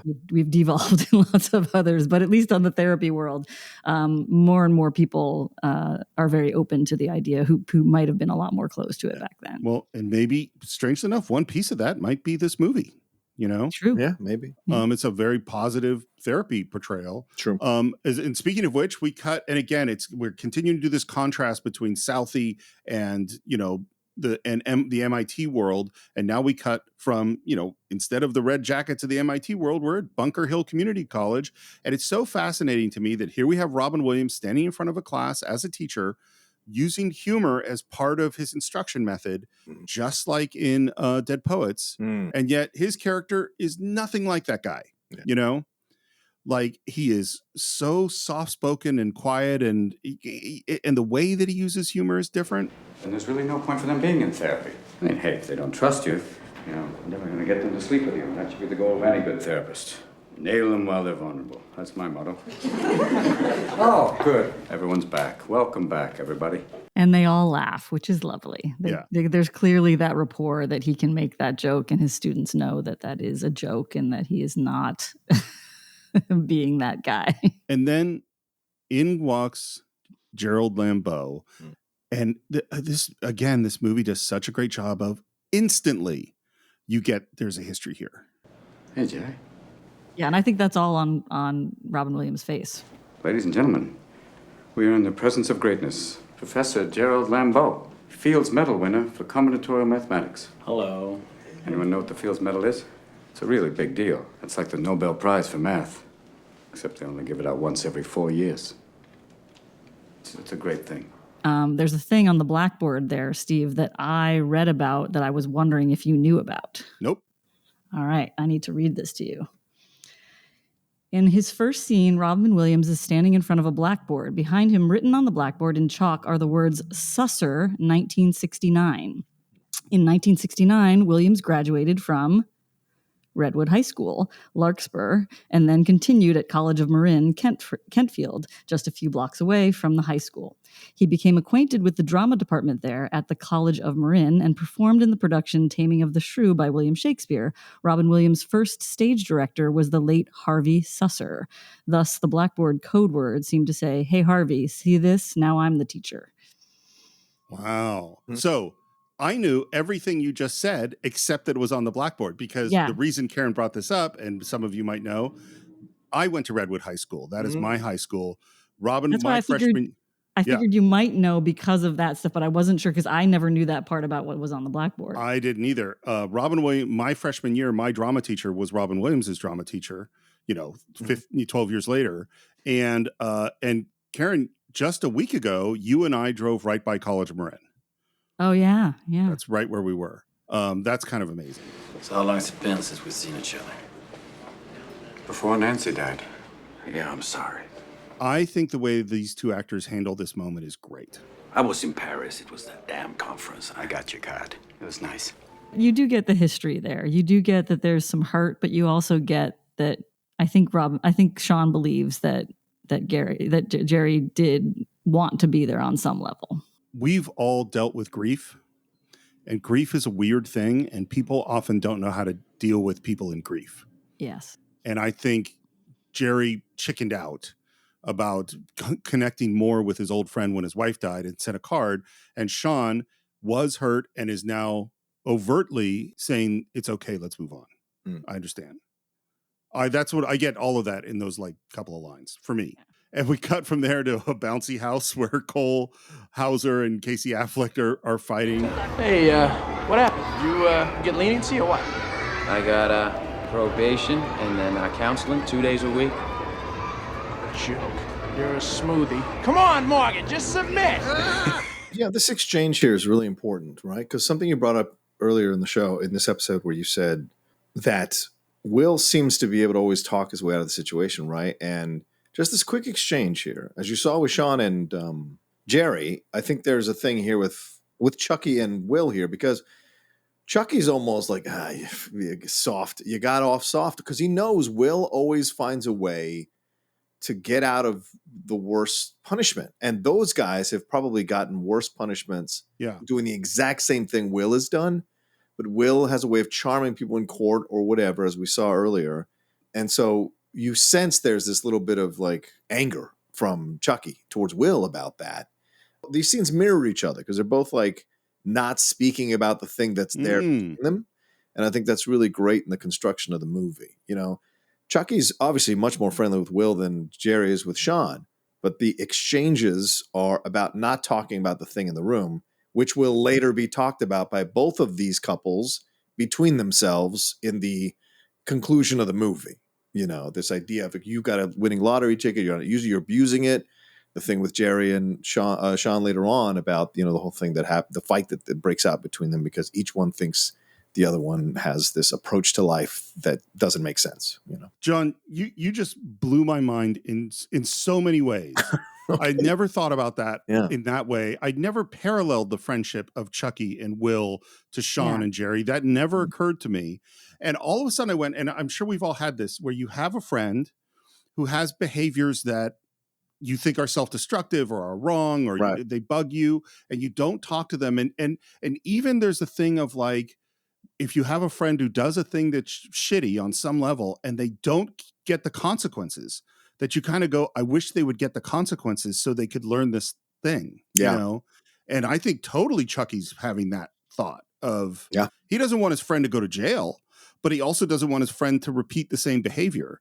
And then the other thing that you made me think of, with comparing it with Jerry and Sean, is the seeds of friendship problems in your 30s and 40s and 50s can be planted in your teens and your 20s. Oh, yeah. And so it could very well be that Jerry was judgmental of things, choices Sean was making 20 years ago. I'm sure it was. And Sean was judgmental of some of the shallowness of Jerry 20 years ago. Yeah.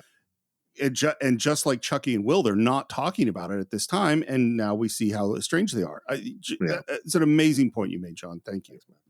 Yeah, definitely. I have a question for you guys. What is the relationship of Chucky and Will?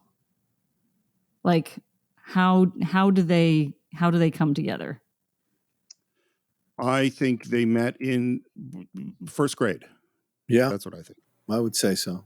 Because I read something somewhere that called them foster brothers. Like That's they shared a same possible. house together. And I had never thought of that before. But it makes perfect sense that they might have met in a foster home together and that they are actually brothers. Like they are brothers in a way that maybe. The first time that I saw the movie, I don't think I thought of them that way, but I kind of like looking back on it now and adding that element of maybe they actually shared a house together when they were younger. And that even the reason that came up right now is because of what you just said, John, is that like, think about it even more. It's not just the friendship thing, it's the brother thing. Well, there's also the connective tissue that if they are foster brothers, or at least foster kids that endured the same stuff and found each other maybe young in life, so they've endured essentially the same experience. Jerry and Sean living together in the same room at the college, experiencing MIT together. So that makes it even more of a connective tissue between these two pairs of friends, so to speak. So or brothers. Yeah. Yeah, that blew my mind when I read it. I was like, oh, that adds levels to it. And I kind of almost wish that they had actually like flat out made that a bigger part of it, because I think it connects them even further to me. I don't know. We come back to the dinner, and the first thing we hear about is that Jerry's explaining about this Indian math genius named Ramanujan. This boy is just like that. But he's a bit defensive. And I need someone who can get through to him. Like me. Yeah, like you. Why? Well, because you have the same kind of background. What background? Well, you're from the same neighborhood.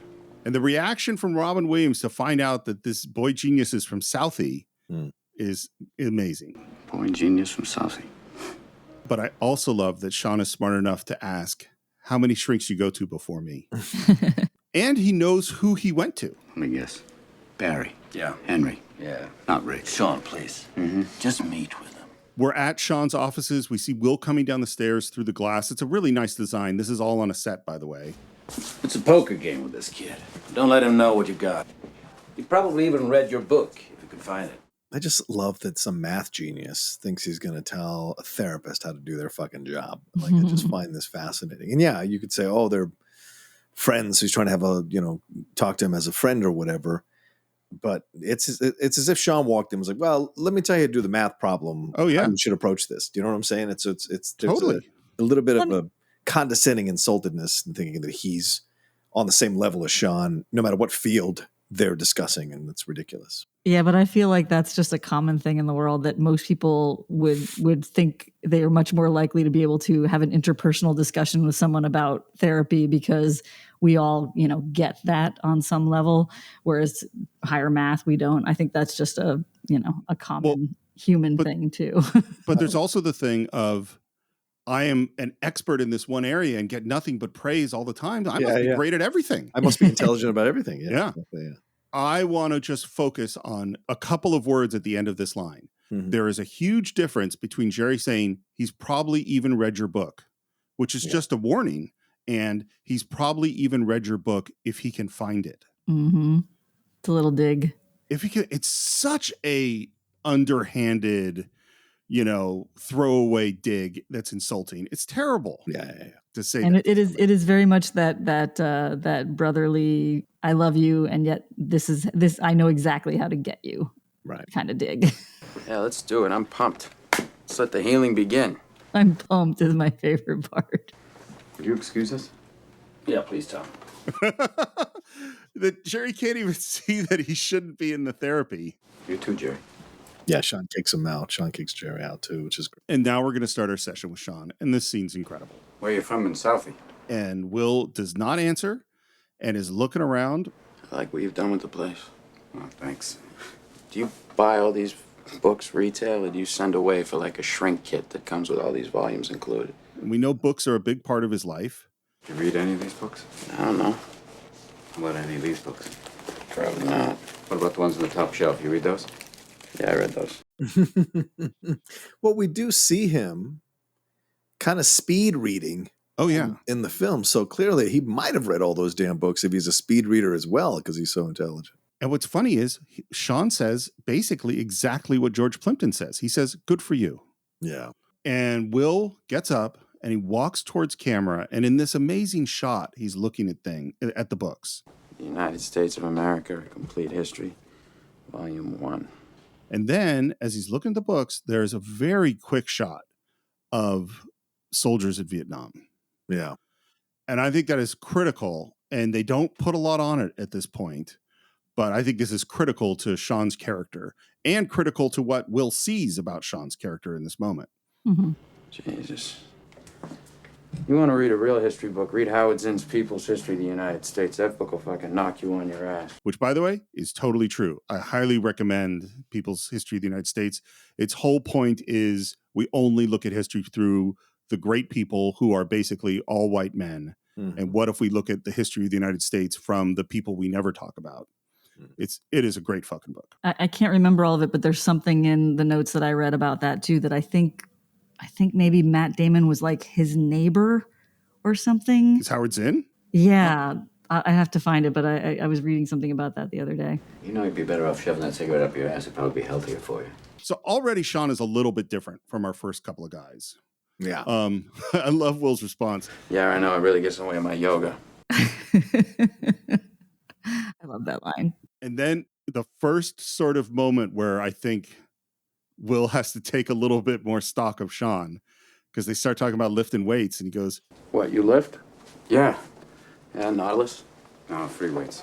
Oh, really? Yeah, free weights, huh? Yeah, big time. Yeah, just like that. What do you bench? 285. What do you bench? And Will does not answer. Stops him cold.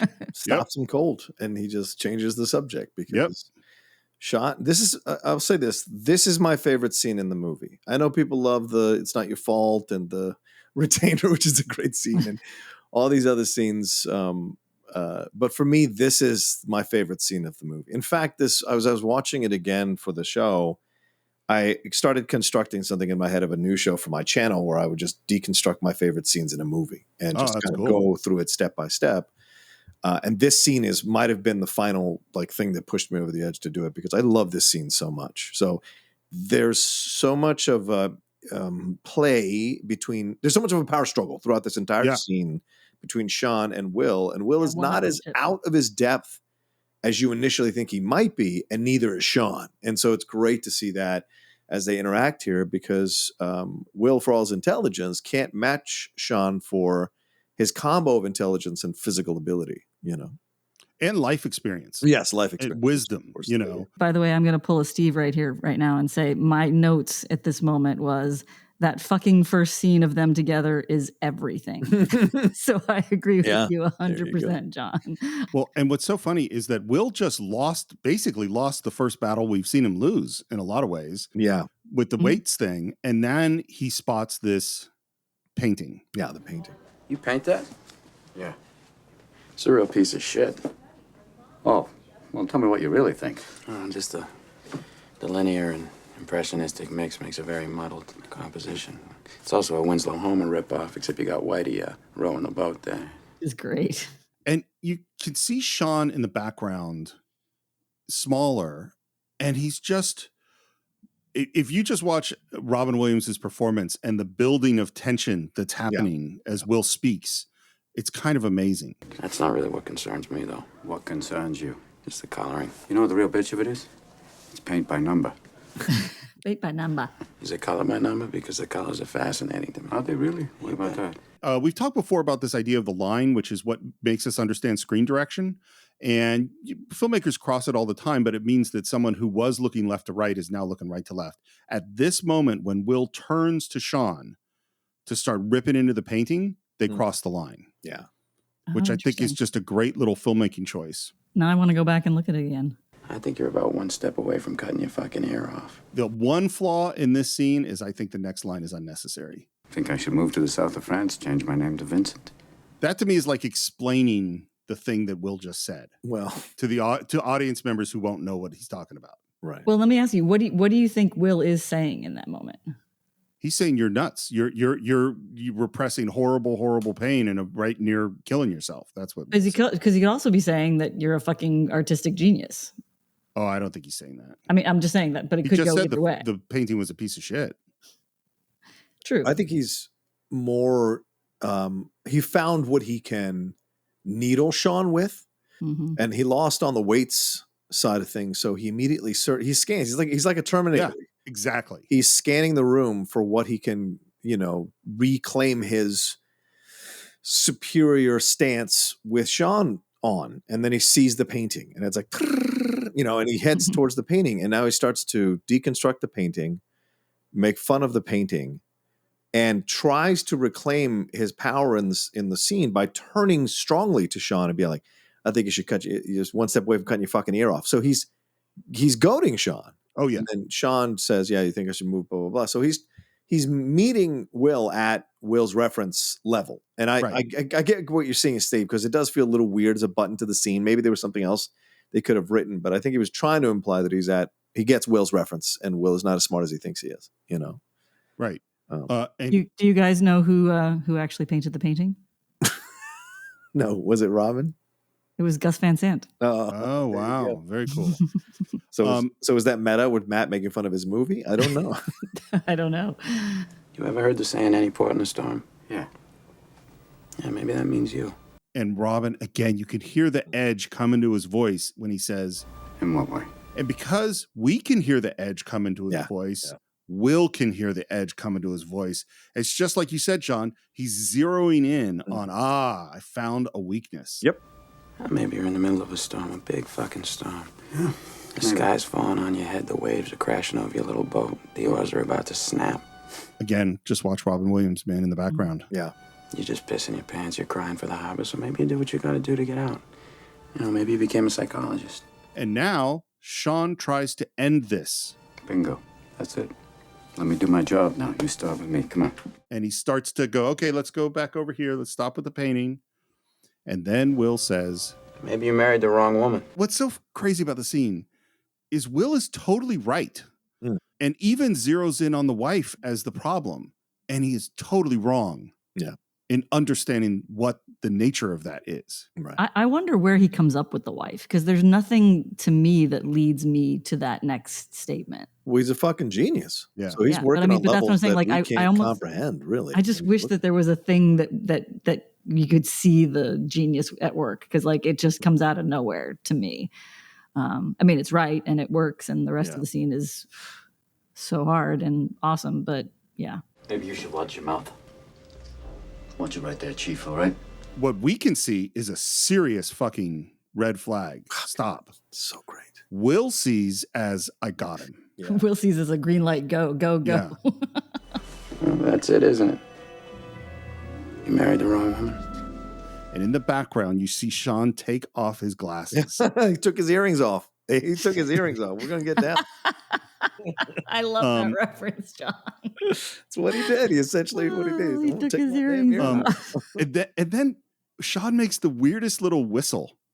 Yeah. You know, which is just sort of like, seriously, don't go there. Yeah. Like you're in deep shit at this moment. Why'd she leave you? Was she, banging some other guy?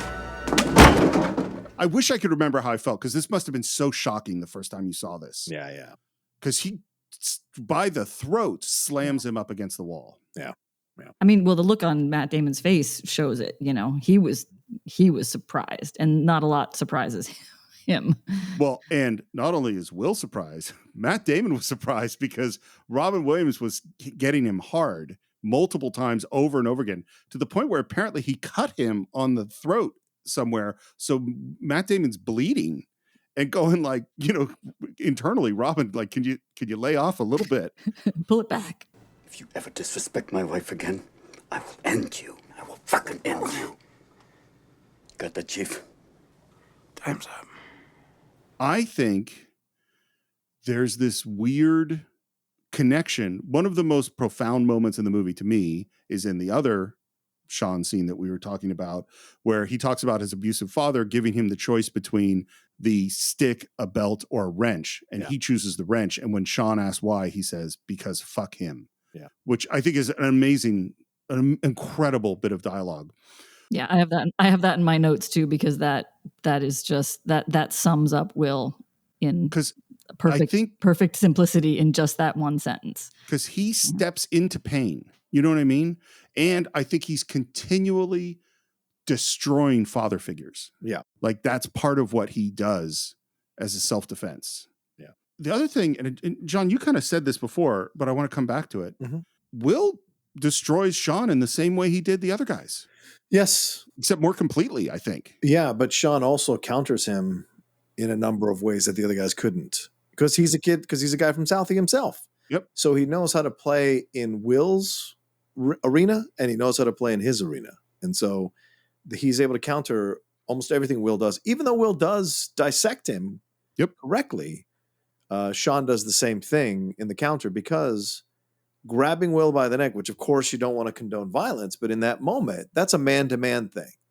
And yeah, I know Will's 20 years old, but if he's old enough to shoot his fucking mouth off, he's old enough to get a reaction. And so in that moment, that's how some men see it. So I think you're saying, certainly I got a feeling, since we saw Will earlier resort to violence to rehash an old bullying situation. Yeah. Violence and him resorting to violence is not a thing out of the realm possibility in his life. So he can't ask other people to not resort to violence in certain moments as well. So he responds to it, Will does, because Will's the one who says time's up.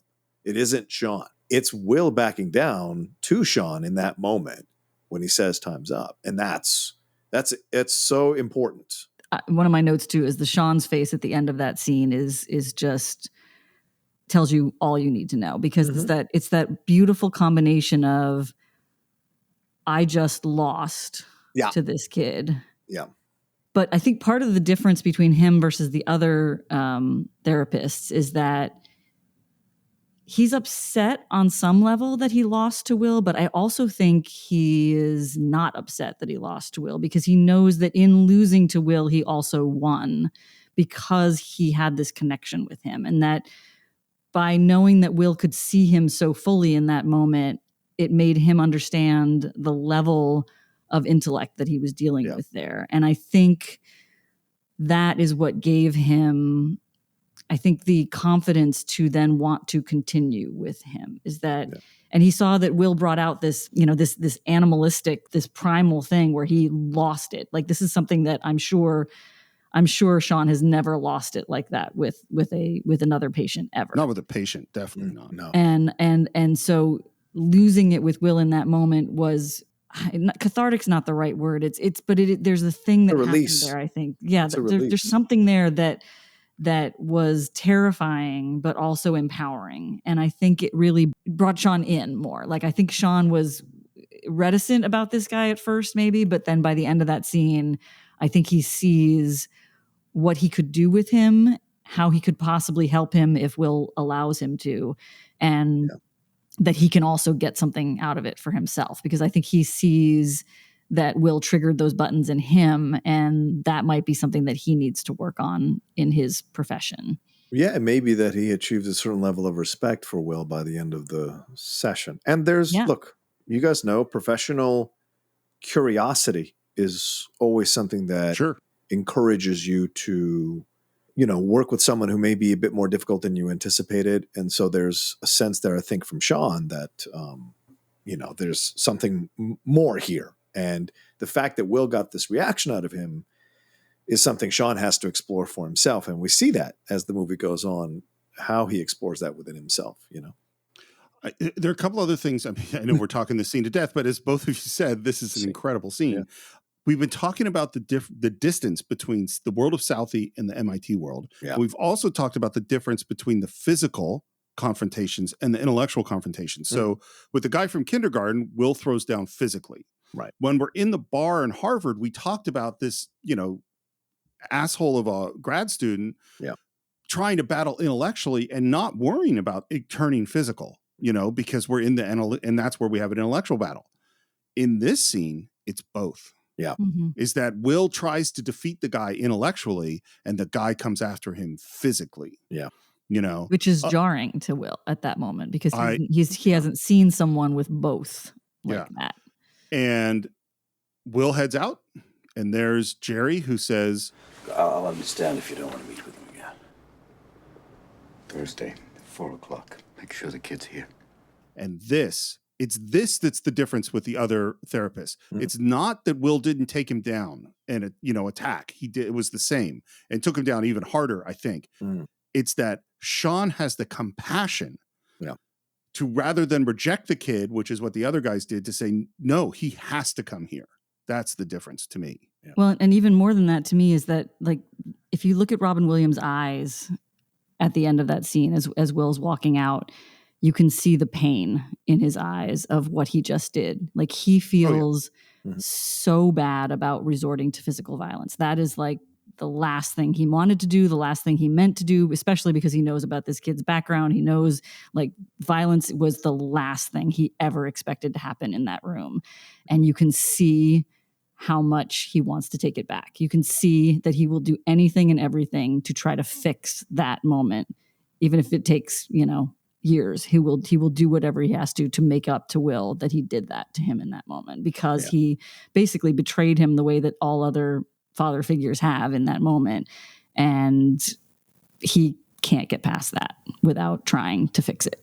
I also like the way this is shot at the end, because Van Sant places the camera just inside the doorway. And we're seeing Sean from behind, and Sean looks smaller than we've seen him before. And of course, Stellan Skarsgard is a tall guy coming up next to him, accentuates that smallness. But he is almost crumpled in from the shoulders in, contemplating what just happened, and certainly probably trying to calm himself down. People may not believe this, and certainly I'm going to say this, like, when you have an outburst and when you have a moment of physical violence for whatever reason, and I don't mean like beating someone up, or maybe that too, the aftermath afterwards you're shaken, especially if it's not necessarily in your nature to give in to those impulses. So when you do give into those impulses, there's like a detox that happens there afterwards where you're really like shaking, trying to figure out what to do, almost a mild shock because of what's happened. And so the physical embodiment of that, I think Robin is playing that. I don't know if he did play it. I didn't watch the commentary, but it feels like he's playing that, And so when he shoots his face over to Jerry to say Thursday, 4 p.m., he's doing it quickly and then going back to where he's at because that's the amount of interaction he can have. That's the level of interaction he can have in that moment. So it's really a really incredible acting going on here in that moment, and the way Van Sant places the camera, which he does. I mean, listen, I'm telling you something. There's going to be a lot of moments in this when we go on that I found myself really watching where Van Sant was placing the camera and how he was moving the camera and the dolly shots, why he used dolly shots in certain moments. And so it was very interesting to watch. And so here in this moment, Sean is smaller than he was when we first saw him. And so it helps us to get sympathy or connect to this Sean even more. I know it's Robin Williams, but even more with the character he's created here in this film. Yeah. And the last thing that we see is Sean looking at the painting. And I just want to say something, not for nothing. I know Will describes this painting as a piece of shit, but if he can find all of that truth about the guy who painted it in the painting, that's a good fucking painting. Yeah. That's what I'm going to say. Wait till he sees Joe Pesci's mom's painting. I'd like to see him dissect that in Goodfellas. Anyway. And then we dissolve from the painting to some dirty dishes, and the camera pulls back, and we see Sean sitting at a table. There's a typewriter there. There's a glass of whiskey neat. He's thinking. He takes a drink. And John, you were just talking about where Gus Van Sant puts the camera. Yeah. Is that the second shot in this scene is this low angle. It's a really wide lens, so his hand looks really big in the foreground with the drink. Yeah. And he takes another drink, and he's almost looking at the camera. He's almost eyeballing the lens, but not quite. And he thinks, and that's the end of the scene. It's such a great mirror. I said how the two pairs of friends are a mirror. Obviously, Sean and Will are the mirror to each other, right? Because Will's apartment, which we saw, is just as disheveled as Sean's apartment with dirty dishes and unkempt stuff and books all over the place. So in a way, both of their apartments or places that they live are reflective of where they're at in their lives right now. Internally, messed up. Unclean, not organized. And so, yes, Sean saves Will, but I think Will saves Sean as well by the end of the movie. So they both kind of find each other at the right time through Jerry's connective tissue there. But it's very reflective. His apartment is just as sparse in terms of what's in it as Will's. And so I find that to be a very strong connection between both of these guys. Yeah, and I don't if think we had had a shot of Will on the train ride back home, Will would have been thinking about that interaction as well. Yeah, and I don't think Sean would be going off on his sabbatical if Will hadn't helped fix him. I think that 100% they're both going off on greater things because they've helped each other get past something.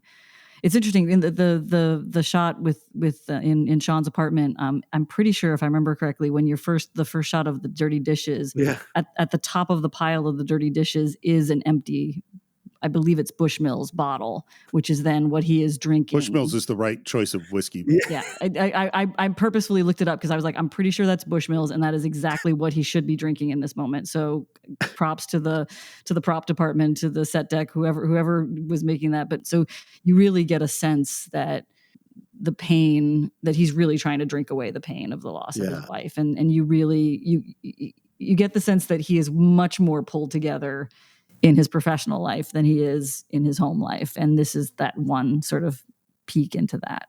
And the interesting thing is, even though that was a completely conflict-filled scene, we also is the scene where these two characters have come together, and we know that this is a key relationship in the film. And I think as we see the beginning of this relationship, it's a good time to end part one of our exploration of Good Will Hunting. As always, we'd love to hear what you think of the movie so far. Check out our Facebook page. Go to Twitter, where you can look for Enter Incidents Enterprise. No, wrong one. Go to Twitter where you can look for Cine_Files. Instagram is Cine-Files Podcast. And you can, of course, subscribe to the show on Apple Podcast or YouTube or Spotify. Please leave your reviews if you haven't already on Apple Podcasts. And I'll tell you something interesting. Sometimes it'll let you make a review review again or edit your review. And that will help us too. So maybe you reviewed us 5 years ago and you go, yeah, maybe it's time to throw another review in there. It would really help. And if you want to reach me, you can do it at SR Morris on Twitter, SR Morris1 on Instagram, and Enterprise Incidents for all your Star Trek needs. John, how would people find you? You can always find me at The Roca Says on Twitter, Instagram, and TikTok. The Outlaw Nation. There is the YouTube channel, youtube.com/John Roca Says. You're going to see everything we got going on there. And my other podcasts, The Top 10 and The Geek Buddies, and Strong Style and The Hot Mic. Those are all separate podcast feeds for you all. And you might notice if you look at the episode number that this is episode, I believe, 296. 296, John. What? Is getting very, very close. Can you believe we're almost at our 300th episode? That's insane. Crazy. Yeah. That's crazy. And here is what we're going to do. We have decided that we frequently have done Q&As. Yeah. And so we definitely want you to submit your questions, which you can do to our email, Cine-Files1941, the year of Citizen Kane, @gmail.com. If you have a question for John or I, we would love to answer it. But this time, we're also going to do our Q&A as a live show. So you'll be able to join us. We don't have the exact date at this moment, but we will put it out on social media and we will mention it on our an upcoming episode. And you can join us for the live show for 1 hour and 1 hour only. And in the second hour, we're going to move that show from everybody to our patrons. And so the next 2 segments are going to be patron exclusive conversations with John and I to celebrate our 300th episode. Yeah, exactly. And you want to send your questions to thecinifiles1941 @gmail.com. So the first hour, as Steve mentioned, is going to be everybody, and we'll answer as many questions as we can, as quickly as we can. The next hour will be the $5 and above patrons. We'll be submitting questions. We'll be answering those. And then there's going to be a third hour, which we will also be having for our patrons. That's going to be a private Q&A for our biggest supporters at $25 and above. And I think we're still negotiating whether that's going to be live or if that's going to be one that we do and record for and release to only our $25 and above patrons. And they are the only ones that are going to be able to submit questions for that particular hour. And you're going to get a little bit more of an answer from us, a deeper answer from us on all your questions for that. So that's kind of how we're looking at this. So if you're looking at the Patreon and you want to jump up and be part of it, now is the time to do that, to jump up and go to a higher level in terms of your patronage so that you can have your questions submitted and selected for this Q&A that we're doing to celebrate the 300th episode. So that's essentially 1 hour for each of the last 100 episodes, getting up to 300 episodes. Yeah. And if we can, we're trying to work out logistics, but if we can pull it off, I think it would be amazing to have a live conversation with those 25 and above, because then it's just a really intimate talk with a few people and John and I, which would be absolutely fantastic. So we're trying to work that out. But I have one more thing I have to say before we sign off, and that is to thank our very special guest, Karen P. Morris. Thank you so much for coming back to the show after so many years. Thanks for having me. This has been really fun. And I know you don't tend to do the social media thing too much, but is there something you want to put out there or plug? I'm not on Twitter, but if you want to reach me on Instagram, I'm KMO Harmony on Instagram, KMO Harmony. Feel free to reach out to me there. There you go. And I think that's it for this week. We will see you next time for another great film on the Cine-Files.